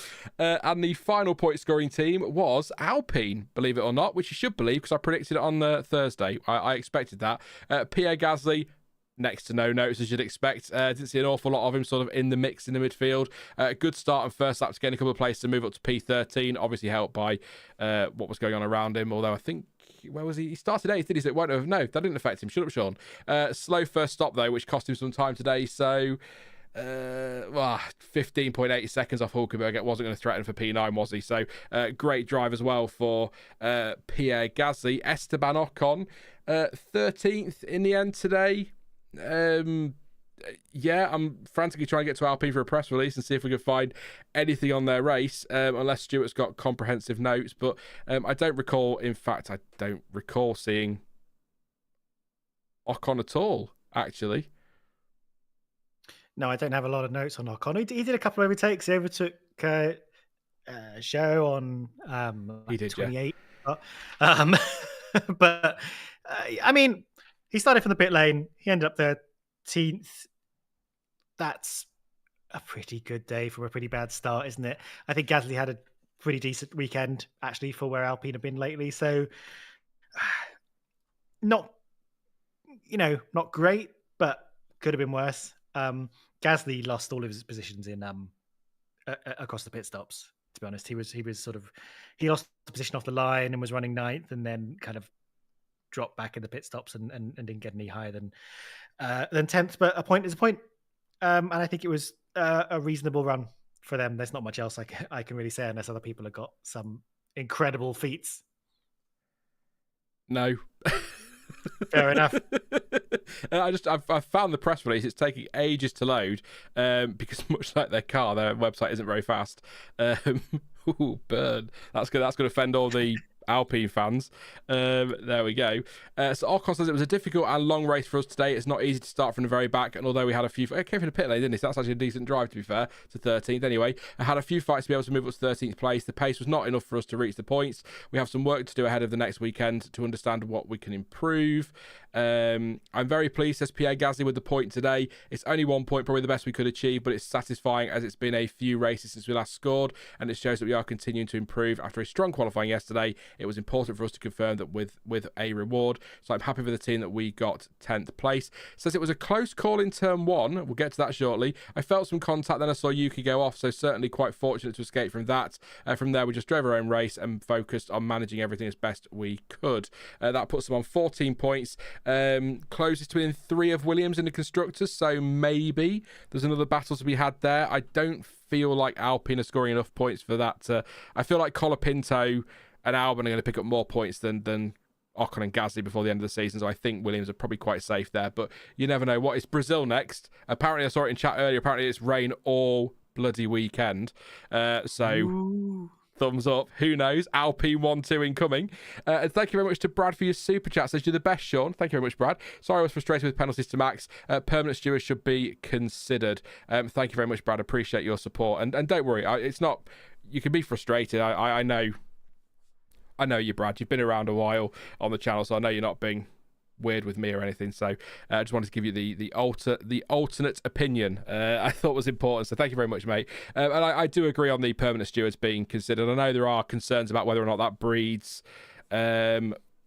more favoritism because you've got the same stewards every weekend, and so they kind of sort of might have a favorite driver who doesn't get penalised as much. But I think we are at a point now where we do need consistent stewards to give consistent stewarding. But then it depends on the stewards. If you pick 6 really bad stewards who are never consistent, then they're still not being consistent, are they? So I suppose consistently bad is one thing we can say with the FIA rules and penalties. But anyway, next up, before we get back into that one, we're going to roll. I think we are going to roll straight into these last few teams because, I mean, yeah. Fernando Alonso didn't finish today. His 400th Grand Prix, not his 400th start. I know that is winding Elizabeth up massively this weekend. She's in Mexico and she's getting very frustrated with it. It's 400 Grand Prix. His 400th start, I think, is Qatar, I believe. So hopefully a better weekend there. He pitted at the end of that 15 to retire the car, race over. Apparently unsafe temperatures and something was stuck in the brake duct, so game over for him. I'll just check the press release in a second. And Lance Stroll started 14th, I believe, and finished in 11th place. I have 0 notes on Stroll, so we'll just go straight to the old press release. Fernando says, took advantage of a chaotic start and everything was under control from our side as we battled just outside the top 10. But by lap 13, the brake temperatures were a little high, and unfortunately, a few laps later, we had to retire the car. I felt a lot of love this weekend with lots of nice messages and respect from people, apart from Elizabeth Blackstock, who kept hassling me to say it wasn't my 400th Grand Prix weekend. 400th race start, sorry, I'm getting it wrong now. And Lance Stroll said it was a hard-fought race today. We did everything we could while managing some cooling issues, but we are still just lacking the pace to fight for points. It's been a tough couple of weeks, but hopefully in Brazil we can be a little more competitive. So yes, that's my extensive notes on on Aston Martin, Stuart. And very well dictated. Yeah, I mean, real shame about Alonso. There does seem to be a curse about milestone Grand Prix. A lot of people turn up to their 100th or 300th or whatever, and something goes wrong. I think there's probably a bit of confirmation bias there, but yeah, shame for Alonso. But I don't know what he was going to get from this race. Although Stroll did gain 3 positions, which were mostly off the start. Another weekend of not being good enough. Really, I'm sure Stroll enjoyed his fight with Perez, the argy-bargy. Yep. But yeah, apart from that, they were a bit of a nowhere team again, weren't they? Which is not what they want to be. We can say the stuff we say every year, in that it's weird that they were so good last year and not this year, but they are building a big factory. So we hope the next couple of years they'll going to become some mega team and so on and so forth. But this weekend, again, kind of anonymous. Yeah, we saw Stroll, so that was something, wasn't it? What can you say? I was going to say something really. That was it. I've got it written at the bottom of my notes. Sorry, I knew I'd written something somewhere. Probably quite grateful that Haas didn't find form earlier in the season. Otherwise, it might be staring at 6th. It's not been good from Aston at all. Next up on the list, who have we got, Stuart? Is it Colapinto? It is indeed. So Williams, Albon. We'll do Colapinto first, because he did actually finish the race in 12th place. Lap 38 complained that it kept going stiff, and soft. Was referring to his steering wheel, of course. Drop it. Filthy. Cannot relate. Finally pitted end of lap 47 for new mediums. Great job to run that long, but slow right rear, and that was a slow stop as well at 4.4. And then, of course, had an incident with Liam Lawson, which you mentioned earlier, Stuart. Battle with Lawson on lap 67. Lawson squeezed Colapinto out wide, and Williams came back up the inside of 2 and contact. Lawson had to pit for a new front wing. Again, it's another one of these. Who's ahead at the apex? Who's left the space? Who should have left the space? Who's entitled to space? Should you be throwing that up the inside there? No. The same thing we've been doing for 2 weeks, basically. I don't think, unless anything's changed, the stewards have given a penalty. Car 43. They did give Franco Colapinto a 10-second time penalty. Breaking news. Does that drop him a place? Does it matter? It will be 13th anyway. It's a 10-second penalty, 2 penalty points, and that was 15:37 local time.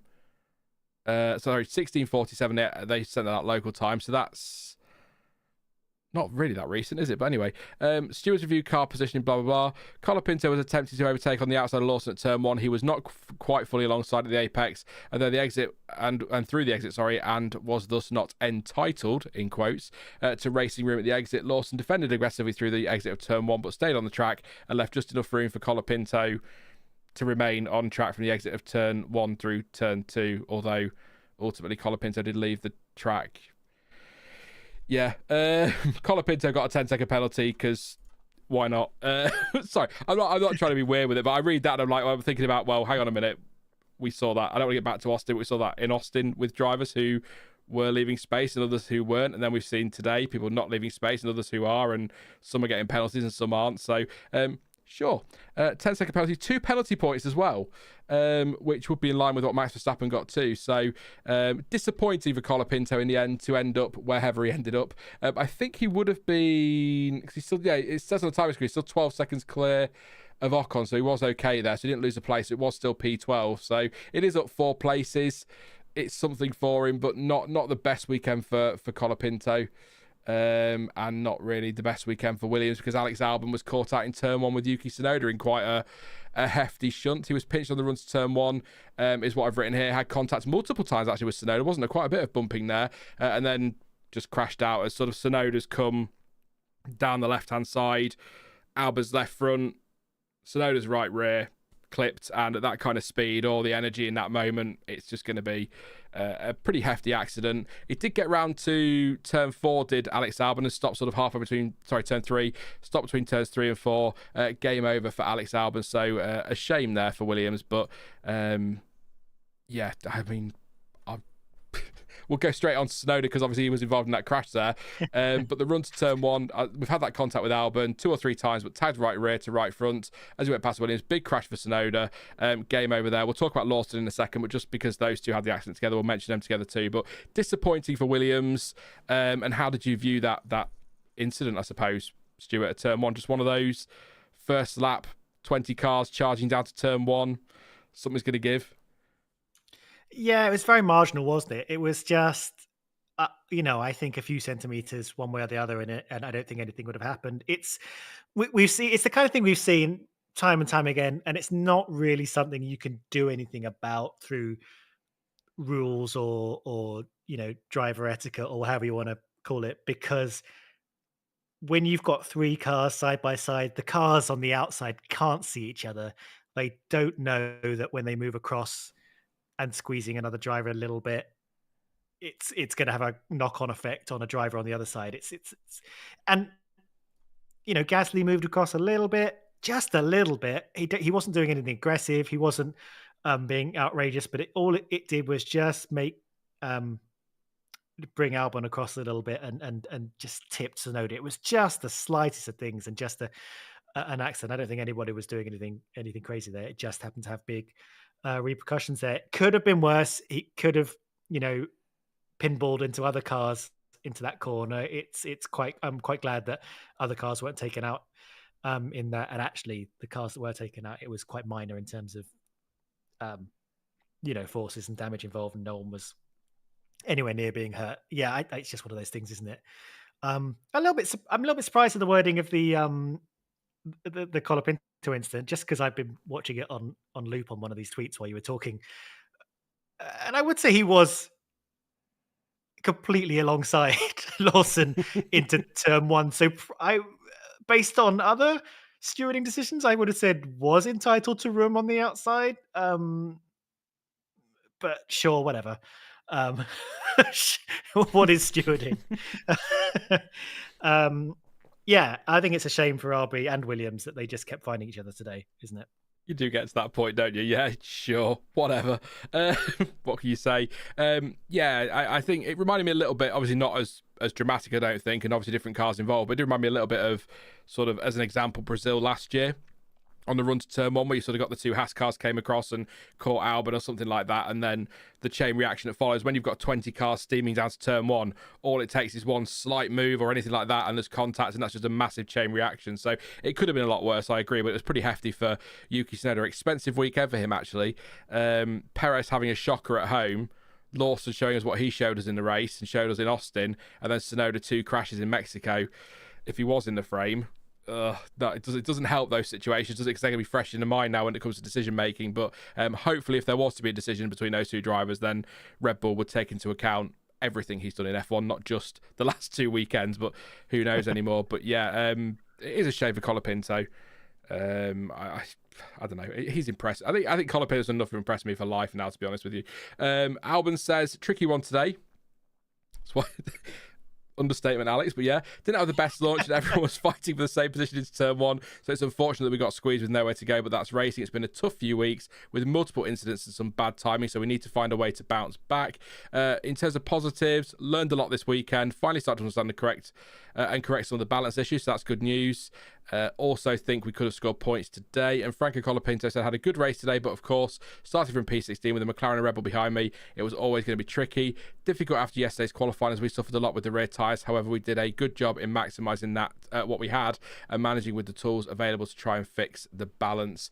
Important to know, I mean, he did go very, very long, didn't he, as well, did Colapinto, to try and take advantage of any potential safety car or whatever. So I think a decent race, but sort of difficult to get excited about 12th place. We've seen what he's done this year at times already. So, yes. And before we get on to Sauber, my extensive notes, Liam Lawson, he finished 16th in the end from, I think, 12th place. So it doesn't sound epic, but great battle with Perez. We've kind of talked about it. I think that's on the limit. I think another weekend, another Stuart. I think Lawson might take a penalty for that, but didn't. I'm glad he didn't because, bias, but also I love the fact it was Perez versus Lawson, and that bite that I talked about earlier that we haven't seen from Perez. Lawson really fighting to show this is what I can do against a faster car. Get me in that car. I will do that job for you. Contact with Perez isn't going to go down well with Red Bull, understandably, because it kind of destroyed his race. The race that, as you said, Stuart, to that point was going, apart from his pit box incident, fairly okay. So that's not great for Perez, of course. But it's contact, it's damage. When I was watching it live, I thought 6 of one, half dozen of the other. But I do think maybe Lawson, probably if you had to give a penalty, you probably would just give it to Lawson, but I don't want to see penalties for every single thing on track. Is my bias showing, Stuart, or is that creeping in? I think I tend to agree with that statement. I think it was a little bit. I think Lawson was a little bit cheekier than Perez there, but based on Verstappen, I think Red Bull want a driver who's hungry, going to cling on to every position, going to fight hard on the track. And at the same time, surely Red Bull have been saying, what on earth was Perez doing having a scrap with an RB? Why was he in this position where it was, why didn't he just sail past? Or, this should have been an easy kill. This was before Perez got the damage. I mean, this was what caused the damage. But, I think perhaps Red Bull will look at this and say, "Oh, that's a guy who's got teeth," and is what they need exactly. Whereas I don't think we've seen Perez's teeth in quite a while. I think maybe pushing right up to and 1 foot over the limit, maybe, but it's sort of that's the kind of area as far as we want it to go. Really, I do still want to have hard, tough racing. We don't want to neutralize things too much. And actually, in terms of his overall position, he was running 12th until that damage he got at the end there and then he dropped down to 16th. So I think that's basically where he lost all his positions was from that damage, and he took a pit stop, I believe, at the end there, Lawson. Yeah. So otherwise, I think he would have started 12th, finished 12th if that hadn't happened. He was running as high as 4th at one point through the pit stops because he ran long, which was kind of mental to see. Sort of Lawson 4th and Perez 16th. You're like, But just on the penalty, if you have to give a penalty argument, I don't want a penalty for Lawson there, obviously. But I do find it interesting that the stewards took no further action there. But the Colapinto one was 10 seconds when I would say Perez and Lawson were side by side going into that corner. Lawson had a right to more racing room. You've seen the replay, Stuart. You're saying Colapinto was pretty much alongside as well, had a right to racing room. Perez shoved him out. Lawson shoves Colapinto out. Perez comes back around the outside, not the inside. Lawson at the inside into turn 5. There's contact. Colapinto comes up the inside of Lawson into turn 2, and there's contact. One gets a penalty, one doesn't.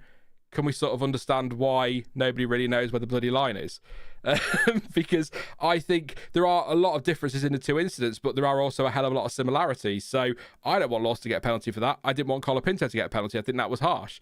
But to quote whatever, I guess. I think the downside of Stuart's noting something but not investigating it, or whatever if whatever happens, they don't have to produce a document that we get to see, a decision document. We don't get to see why they didn't investigate, if you know what I mean. I think I would like to see, even if it comes a little bit later, they have to. We can't have them writing everything up in the middle of a race. They're busy people, the stewards. But I would maybe like to see just a little note from the stewards being like, this was noted, but we didn't investigate it because. So then we can see why these two incidents are incomparable in that way. I do appreciate all these decision documents, and actually they're very clearly laid out as to why they made the decisions, whether you agree with it or not. I do like that we have this paper trail and we can be like, okay, I understand their thought process, but I would like it even more if there was that extra step of being like, this was not worthy of investigation because blah blah blah blah. Yeah, and I wrote it in my notes just to reiterate the point you made a moment ago, Stuart, as well. The ultimate point here is Sergio Perez should not be battling with an RB. It's as simple as that, isn't it? So that obviously the stewards don't sit and go, well, he shouldn't be bloody down there, should he? Of course they don't do that, but we do as fans, and Red Bull do as well. So Perez shouldn't be anywhere near him, but he was, and that's happened. And I go back to it. It's not a popular view. I imagine social media would hate me if I tweeted this, which is why I rarely tweet.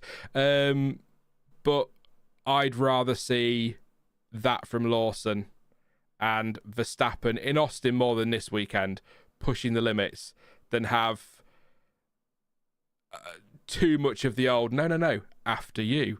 I want to see them racing. This is weird. There's going to be contact. There's going to be controversial moments. I'd much rather be discussing, as I said earlier, all of this sort of thing than just, oh, well, he let him go because he can't race him because, how many times do we see, let's say, a car like an RB in that midfield or towards the back of the grid just move over to let a faster car through? Nah, I know there is more to this than just that, but I'd rather see this every day of the week. So there you go. That's kind of it, really. There is a line. Of course there's a line, and drivers can't cross that line, and that needs to be dealt with when they do, but also let them get on with it to a point. I think we're a bit too ruly. It's the word I've gone with at 12:30. A bit too ruly at times. Better than being unruly. That's true. Very, very true. Yes, and then, of course, there is, before we wrap up on the run-through, Sauber.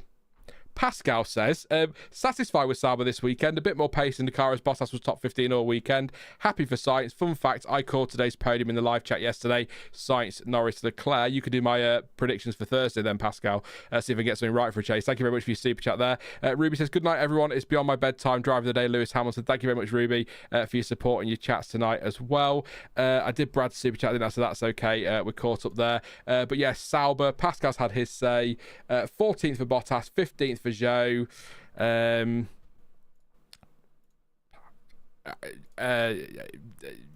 Yeah, they've had worse weekends, that's for sure. Not a terrible result, I suppose, in a lot of ways, but yeah, go on, Stuart. Save me. I'll see if I find a press release. I mean, in a way, I kind of agree with Pascal, is that, yeah, they seemed a little bit stronger this weekend than maybe they have been in some weekends lately. I don't see them making a great deal of progress, to be honest, but I would really like to see at least one of them. I need to see the drivers' standings. I'd like to see Bottas overtake Sargent. Who's no longer racing. Yeah, I feel like if he could just at least do that. I'm not sure what Sargent's highest finishing position is off the top of my head. I don't have Wikipedia open, which is normally where I go to for that kind of thing. But just a little small victory like that, maybe grabbing a point at some point in a crazy race, being there. It's so weird how invisible they are.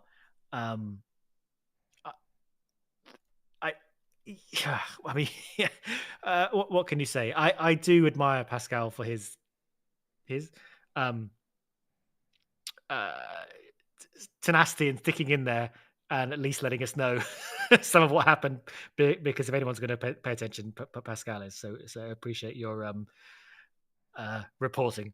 Yes. Thank you, Pascal. I was just gonna say it would be nice. I don't like seeing a team with 0 points. It'd be nice to see them get one, wouldn't it? So hopefully they can. Brazil could be chaos next weekend. If people cast their minds back to qualifying last year in Brazil when that rain hit late on, the way everything just went, the skies were I've never seen skies that black before, and the wind and the storm that rolled in. So if that hits during the race, that could mix things up and some red flags and some chaos and maybe a Sauber point. You never know. But Bottas says, I believe we maximised our performance today, even though the end result was not as strong as I had hoped. We improved, and that's what we have to take from with us to the next race. Got boxing at the start, and with the limited ability to make up positions. Followed and planned strategy, even extended the first stint for a handful of laps. May not have been the best possible outcome in terms of end position. The positive is that we were able to fight more effectively, so that's good to see. And Joe said our race today was quite challenging with brake overheating early on that forced us to lift off regularly and throughout the race, compromising our pace each lap, obviously. It's definitely something we have to look into to understand the root cause of. Felt like we had more to give, but we still managed to hold our own. Stay competitive with the cars around us, pretty much what Bottas was saying, really. So that they were able to fight a bit more this weekend, but still lacking pace. And they've obviously got some brake issues there or brake heating issues there with Zhou. The Red Bull press release has just come through. Verstappen, tough weekend. Start was good, but after that we had no pace. Because of the penalties, we had a long pit stop and it was a recovery drive to score as many points as possible. It is what it is. Oh, Max. Sure is. It is. That's his entire analysis. It is what it is. We need to understand what went wrong this weekend. But there was not much else we could have done today. And Checo, very difficult one today. We were recovering well in the race. We had a really good start, and although we unfortunately got the time penalty, I think we were making progress and we were going to score good points. Then I had the incident with Liam. He was on the first hard tyre and we were a lot faster. We targeted the outside. We had the corner and I wasn't expecting him to be there. I had the position going into turn 5. He was off the track, came back on, and I wasn't expecting him to carry on straight. We took the whole side of the car off. He took the whole side of the car off. Bit of an exaggeration, but fair enough. He took the whole side of the car off. He damaged his floor side pod. I don't really get it. It was totally avoidable. Shouldn't be fighting him anyway. He just went for the incident and it ruined both of our races. Well, yeah, one came out looking better than the other, that's for sure. But anyway, let's not get into that one. Yeah, there you go. What what can I say there? Max Verstappen, it is what it is, and Sergio Perez blaming Liam Lawson. I did enjoy, actually, by the way, very quickly before we do driver of the day, I did enjoy Sergio Perez arguing on team radio that he was definitely in his box. Oh, I think they're wrong. No, Checo, you were a good 12 miles outside your grid box, mate. But no, he was adamant over radio that it wasn't true. So that was an interesting moment. Weird. Like, it's such an amateur mistake because I'm assuming, I mean, who knows? I assume every driver looks at the big yellow line and lines himself up with it. I'm assuming that's how they sort themselves out in the grid. I just assume if you're that far out of the box, sitting on the grid. I don't know what he was. Was he just happily sitting there, half out of the front of his grid box, feeling pretty happy with himself? What a strange thing to not notice. It sort of just adds fuel to the fire, doesn't it, of this whole Perez situation? Yeah. Nothing else to add. Sorry, I'm just, yeah. Driver of the day, then. Let me know in chat who you went with for driver of the day. Carlos Sainz got it. Who are you going with, Stuart, for the old DOTD? Are we still live? Stream just went and crashed on me, but I think we're okay. We still seem to be alive, so that's good. I can hear you, but that's just through Discord, I'm assuming. No, we are okay. Everything just crashed there for some reason. I've been playing with the fans to try and keep them a bit quieter, so I might need to just have a play around with that in a bit, and everything's got a bit hot. But anyway, yes. Driver of the day, Stuart. We'll get there. We will get there. Who have you got today? I might have to. I mean, I was strange sentence I'm about to say. I was flirting with K-Mag for having a really solid drive. But you know what? For second week running, I think I'm going to give it to the race winner, Sainz. I think he had a really great weekend all round. But today, I think great race. After last weekend of all the trouble people having engaging with Max Verstappen on track and the difficulty that is of him passing him on track for the win, I think that was really impressive. So I think to take the win by doing that after a weekend of all that discussion was really impressive. So yeah, I'm going to give it to Sainz this race. Yeah, I think that's a reasonable pick there. I do. I won't pick the same one. Sainz was on my list, of course, as the race winner and as a Ferrari driver. But I think Norris drove well. Leclerc drove well, but made that mistake and kind of lost second place. Hamilton and Russell, they did okay, but didn't really wow me. I kind of get what you said about K-Mag, to be honest. So if I was voting, it would be for Sainz, but to keep it interesting, I will go with Magnussen. I think today, I think he was not just because he finished 7th, but because the pace he demonstrated in doing so.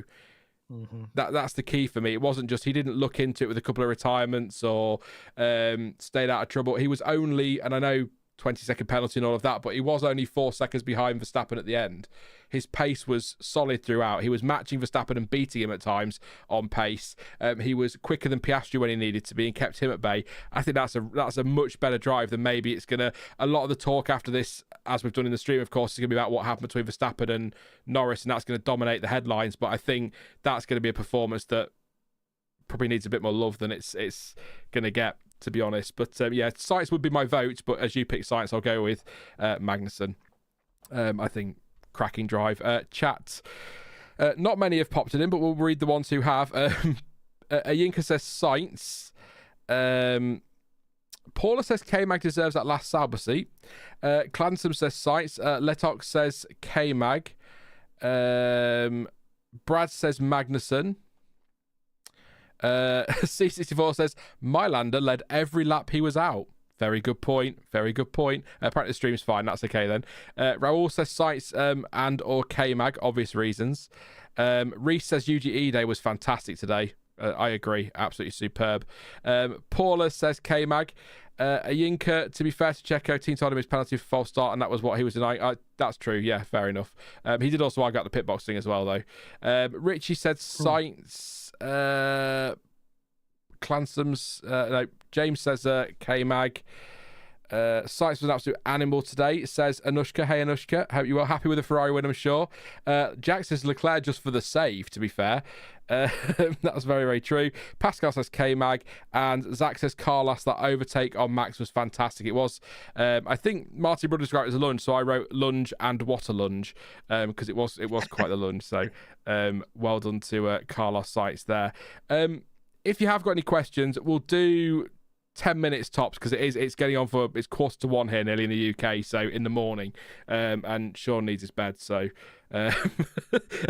so we won't do a long Q&A, but don't worry, definitely a qualifying watch along next Saturday, possibly a sprint watch along as well. So if you've got lots of questions about driver market and things, save them up for that, and we'll do those next Saturday, of course live after Brazil next Sunday, which I think, Stuart, is an earlier one, I think.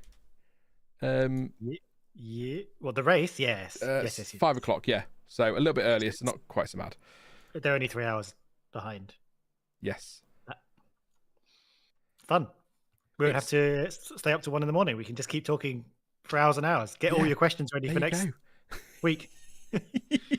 I tell you what, it's just want to get a couple of questions in, but when I do my previews now, I kind of convert to Eastern time, so there's sort of American time on there for people who tune in from the States. When clocks start going back, oh my god, I have some kind of existential crisis. I can't seem to work out, is it 1 more hour, is it 5 hours now, or 4? Will it be 6 hours? And it's so stupid. It's such a simple system. Our clock went back, so instead of being 5 hours behind, they're now 4. Just count, Sean. You've got fingers, use them. But nope, I can't work it out, so off to the conversion I go. Just keep a tab open that shows you the times. Get one of those become one of those people that have like clocks of different cities around the world or on the wall. Like a really important bank. I've been called a banker before, or at least I think they said banker. So, Boo. the thing is, you joke about that. I probably will now. That's the sad thing. I have a bunch of digital clocks and like normal analog clocks and all sorts everywhere. Maybe a cuckoo clock just for the lols. Why not? Midstream. I love clocks. Do it. There you go. Can you tell we're coming to the end of the stream now? It's only 1 a.m. I hope they got their questions in. Yeah, it's rapidly dissolving. Help us. Ayinka says, will McLaren lose both championships? Lose? Ooh. We keep getting win. That's surprised me, that, as Ayinka. I'm still not convinced, despite this weekend, Max Verstappen will drop enough points to lose the drivers, and I don't think Lando's going to score enough wins, I guess is what I'm saying, because you've got Ferrari in there. If Red Bull pick up at pace at a weekend like we saw in Austin, it changes things so quickly. I just don't think he can do it. I kind of hope I'm wrong and that we go to Abu Dhabi with a title decider, but I wouldn't be surprised if we're wrapping this up in Qatar. So I don't think that's going to happen. So I don't think he'll lose it, but I don't think he'll win it, because he's not going to lose it if he's leading it, I suppose, is he? But as for the constructors, I sort of get what Sky was saying Ferrari are the favourites, but I just think when Piastri's on form, that car is quick enough that I think they'll pick up enough points to get the constructors over the line. My prediction will be Verstappen for the drivers, Lando Norris second, Charles Leclerc third, bold or no, and then constructors think McLaren for the title, Ferrari second, Red Bull third. Yeah, I tend to agree. I think Sky may be being a little bit. I can't remember what the term we had for this was, but please watch our channel. The idea of what is happening now predicts what will happen next. I think Ferrari have had a great couple of weeks. I don't necessarily think it means that's how it's going to be for the rest of the season. We've fallen foul of predicting how things are going to go based on how they are right now several times this year, in fact. So I think McLaren are strong enough to hang on. But, the fact that it's even a question, and a legitimate question, is, I think, an exciting one. I agree. And I'd love nothing more than Ferrari. I mean, split championships are cool anyway, but look at it's just cropped up now. Look at the table. McLaren, Ferrari, top two. Yes, please, 90s vibes. I'm totally down for that. But I just think, I think McLaren will have enough. Ferrari. I'm just, for any Ferrari fans who get mad at me for saying this, I am a Ferrari fan myself. But there is always a good chance that Ferrari are going to shit the bed at some point across a race weekend. So I'm very aware of that, and that's kind of been my life since 2008, really. Just almost there, and then it all falls apart for one reason or another. So, there is a slight possibility, which is wild, again, considering like what you might have guessed in, I don't know, May. There's a Lando drivers title and a Ferrari constructors title simultaneously if they push Red Bull out of the higher points for the rest of the season. There is that. I mean, that is a possibility that now seems, slight but open. Wow, could you imagine that? And then when we get our time machine sorted that we're working on, we'll go back and tell Mark, Sean and Stuart, and they'll laugh at us. It'll be great. Or they'll just look very confused. Anyway. As long as you tell them to tell the bookies that. yeah. Well, no, first thing we need to do is go back to 2009, specifically around January, before Braun were even a thing, and say, Jensen Button will win the title this year, and Braun will be Constructors Champions. Put some money on that. Off we go. Did I ever tell you that I did do that? You went back in time? But no, Bloody hell. Yeah, really malevolently. No, my mum and I back then, I think Braun had like just appeared as a thing. Like they just bought the team for like £1, and we went and we said Braun will win the championship. I don't think we put a lot of money on it because the odds were so high. We won like about 500 quid or something. Nice. Pretty cool. Yeah. I was going to say drinks on you, but I suspect, given how long ago it was, that money's long gone. I think it's the only sporting bet I've ever placed that wasn't just like a flutter at the horses, like in person. But yeah, there you go. I did do that, but not without the time travel. See, it's a great story, but without the time travel, it's kind of, it ruins it a bit. But that is quite cool, though. I've always said that, and that I know it's a football one, but Leicester City winning the league, I'd have like to go back and put money on that, but then, I'm just turning into Biff Tannen if I'm not careful, aren't I? So we all know how that ends. Anyway, hi chat. Does anyone remember when people were picking Mercedes for the constructors? This season, C64. I don't. Yeah, it was 2021. I think I remember it well. Yeah, I can't. Not me. It's certainly not me, for sure. Yeah. Steve says, if Lando had won Hungary, what would the World Championship standings look like now? I've just got this feeling, Stuart, and I've not said it on stream yet, so I'll take the opportunity there, seeing as Steve's brought it up. I do have a sneaking suspicion that might prove important at the end of the season. But anyway, it'd be another 7 points, wouldn't it, for Lando? So what's the gap now? 1 million? I'm sort of half looking at it now. It's 47 points. Yeah, 47 points. So you're another 7. That's 40 points. It's still quite sizable, isn't it? To be fair. Yeah, so 40 point lead, we think. But again, it is 10-1. So what are points?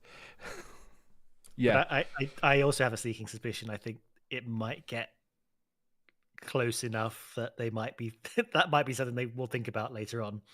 3 in Monza as well, as a Yinka says, for that battle at the start, but that's a 10 point. Yeah. I could just, if we get to the end of the season and, well, if Max Verstappen wins the title by 6 points, there's going to be some question marks there, with all that hindsight. But what I will say, it's just come to me now, I really hope that Max Verstappen doesn't win the title by 2 points, because then that just puts even more focus on Austin. Which, by the way, I still think was the right decision, but I know what people are like. So, yeah, because that was 3 points, wasn't it? So, anyway, question to you both. Best 20 F1 drivers of all time, equal cars, who wins, full disclosure, your pick of top 20, track, etc. Thank you for the question, Ash. I'm probably going to save that for next week now. If you're around next Saturday, pop that in chat and we can do that in the build-up to quali or the sprint, and we'll have a bit of a laugh with that one, but it's a bit late to do that. But I'm always going to put Michael Schumacher top of any list when it comes to stuff like that anyway, so maybe that's a giveaway for you. But thank you for your question, Ash, and good to see you. A couple more super quick ones. I'm intrigued by them. I'm trying to think of who might have put Mercedes forward for the constructors this year. They were rapid sort of in that middle part of the summer, weren't they? Where they got those couple of wins in quick succession, or 3 or 4, was it 3 wins? Because Russell won Austria as well, didn't he? And maybe that's when they're thinking. But yeah, they got 3 wins in like 5 races or something like that, and they were looking pretty good. But I don't remember anyone ever saying, well, at that point, Red Bull were still massively ahead in the constructors. So it's so hard to put yourself back into where your mind was at certain points of the season with everything changing. So who knows? Maybe we might have mentioned it briefly of like, ooh, if they keep this pace up, ooh, maybe. I think we just went ooh a lot. That was the most. Things will never change. Livo says, am I on too much hopium for still somehow believing Charles for the World Championship? You and me both. I'll just flick back on that table, actually, and put it back on screen, because and just pause it while we're talking about championships, actually. I mean, he's on 291. He's not that far behind Lando Norris, is he? I mean, he didn't gain anything today on Lando, but he did on Max. So I think if Lando Norris needs a few things to go wrong for Max Verstappen, Charles Leclerc needs Max Verstappen's world to come crashing down, is what I would say. But, you know, Brazil, it can be a lottery. Vegas, it's only the second weekend. One of my favourite things about Vegas is everyone's surprised that it was cold when they got there last year, where they were sort of like, oh, you know, temperatures in Vegas, it's going to be a big deal. And you're sort of like, you do know it's the desert in the middle of the night, right? It's going to be pretty damn cold. So that was quite fun. Qatar is still quite new as well, isn't it, really? And that we saw last year how intense that can be. That could throw a curveball. And of course, Abu Dhabi, as we know, is just amazing for racing. So much drama. There has never been a dull race, so who knows? But there are some interesting tracks coming up which might cause some drama, but they're all quite different as well, aren't they? Very different, actually. Yeah. They are, and we've still got that interesting Qatar situation, which have they solved the issue that came up last year? Who knows? It's later in the year, isn't it? So a bit cooler. Yeah, let's see if that solves it. Also, they stuck a bigger hole in the nose or whatever. They did something that they added more ventilation, didn't they? So problem solved. Tires hopefully will last more than 18 laps, but if not, it'll be an interesting race. That was your technical analysis for the evening. They stuck a big hole in the nose. Yeah, I hope we don't get that stupid mandatory pit stop thing last year that we had, because it was a chaotic race. It was hard to keep up with, but also it just didn't do anything. Everyone was just kind of like, everyone pitted at the same time, basically, didn't they? The maximum number of laps on the tyre. That was just so stupid. So I hope we don't get that again. But who knows? It is later in the year, so it should be cooler, so that's a good thing. But tyres were a concern as well last year, weren't they? As I recall, because they had to sort of adjust the track layout almost by bringing that painted curb further in. Yes, that's right. Yeah. So yeah, I mean, they could play with the curbs a little bit. Hopefully, things will be a little bit better. But yeah. But as you say, lots of different tracks and scenarios coming forward. 2 more sprints. Lots on the board. Exciting. Running out of. Thank you to James, by the way, for your super chat. Says, put this towards your Wall Street world clock. Thank you very much. It's nice to be able to catch you live from Australia. Hi, James. Thank you very much for your support, and thank you for tuning in. Good to see you. If you are tuning in from Australia, by the way, I guess I'll catch you this time next year. I feel like, apart from Annette, I don't see a lot from people in Australia because it's a bit awkward, isn't it, the time difference? But thank you very much, James. Appreciate that and your support. Final question of the day. It's come up with 3 times, so why not? Will they remember to bolt the drain covers down in Vegas this year? I mean, if I remember, they did bolt the drain covers down last year, and then the whole road came up, drain and all. If I recall. Yeah, it wasn't just the cover that came up; it was the whole cylinder.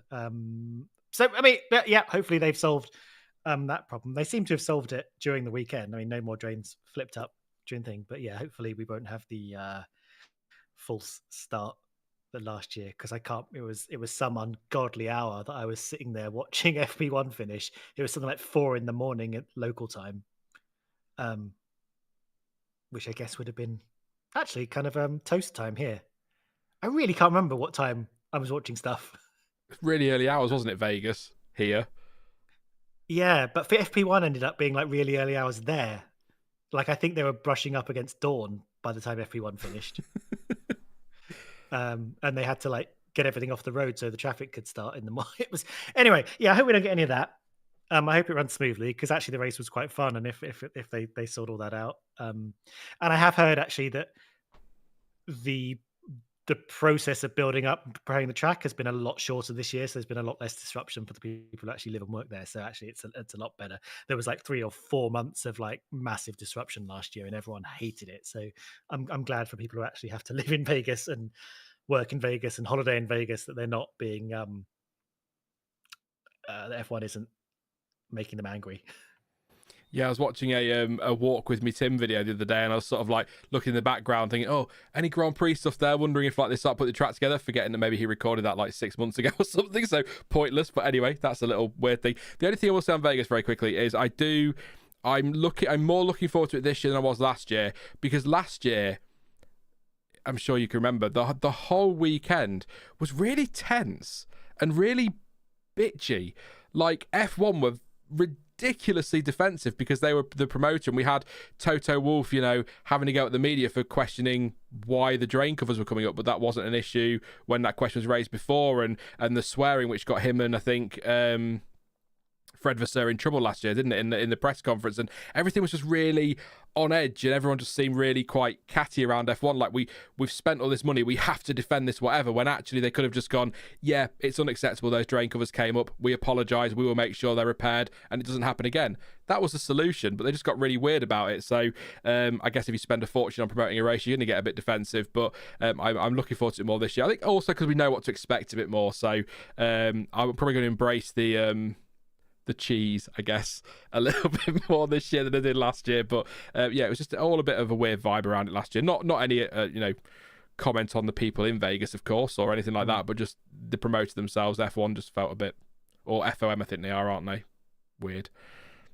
I hope they don't do that weird thing where, was it after the race, they kind of drove them in a car to the fountains and made them watch the fountain show and then drove them back to the podium. No one's got time for that. The podium was still going on as we were streaming, Just come on. Yeah, that wasn't very slick. Hopefully they've, I don't know, thought of something a little bit better than that.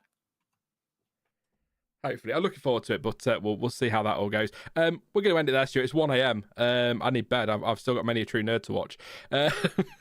Yeah, sad, I know. Thank you very much for joining me for this one. Not as controversial as I expected, actually, but I think the penalties for Verstappen probably even out a bit, although I'd imagine social media is a cesspit, so I won't even bother looking at that tonight. But yeah, thank you very much for your company, Stuart. And next up, Brazil. I don't know if are you on next week for Brazil? I can't remember. Am I here? I am here. I am here. Okay, I'm available all the time. Just call me up, I'll be here. Sorted. I assume you don't mean all the time. I mean, if I start ringing you at 9 a.m. in the morning for a random stream because breakfast and all that. But yeah, no, I take your point. Yeah, thank you very much, Stuart. It's been good fun, and I love Brazil, so I think next week's going to be a belter. Looking forward to it. Me too. Always love Brazil. It's brilliant. Make it the final again. Yes. I don't think Brazil has the money for that, but I would pay. Yeah, we'll all chip in. We can match Abu Dhabi's money, I'm sure. Yeah. Okay. Right. Good night. Good night, everyone. Thanks for joining us for this stream. It might even not even be night for some of you. And yeah, talk to you all next week. Yes. Awesome. Talk to you soon, Stuart. Thanks again. Go get some sleep. Bye now. Cheers. Bye. Thank you to Stuart, and thank you, of course, to you guys as well for tuning in. Massively appreciate it. I know it's 1 a.m. in the UK, 2 a.m. in Europe, so if you are still up in this neck of the woods, then thank you very much, and wherever you are in the world, thank you for tuning in. Please do leave a like before you go, by the way. 134, really appreciated, and also do subscribe if you are new as well. Lots to come. Now, I did touch on it yesterday very quickly. There won't be a winners and losers tomorrow. I've still got chaos at home. If you were with the stream yesterday, you know what's going on. A load of work to be done this week. So hopefully, all being well, 2 or 3 more days of work and it should all be sorted, and then we can get back to some sort of normality, whatever that is on this channel at times. But yes, that is the plan. So to make up for that, I am thinking about the Extreme next week. So I will be back on Thursday, definitely, with the preview for Brazil, because I can kind of do that in the evenings and things like that. So preview for Brazil on Thursday, live on Saturday, definitely for the quali watch along and possibly a sprint watch along as well. I'll confirm that nearer the time. And of course, live shortly after the race on Sunday with Stuart next Sunday for some race reaction. Please do follow me on social media as well. We'll be posting more over there very, very soon. At F1 Word on Twitter and Facebook, and the F1 Word on Instagram. There might even be a TikTok in the future. Who knows? Who knows? But as ever, thank you for watching. I've been Sean. This has been the F1 Word. And until next time, goodbye.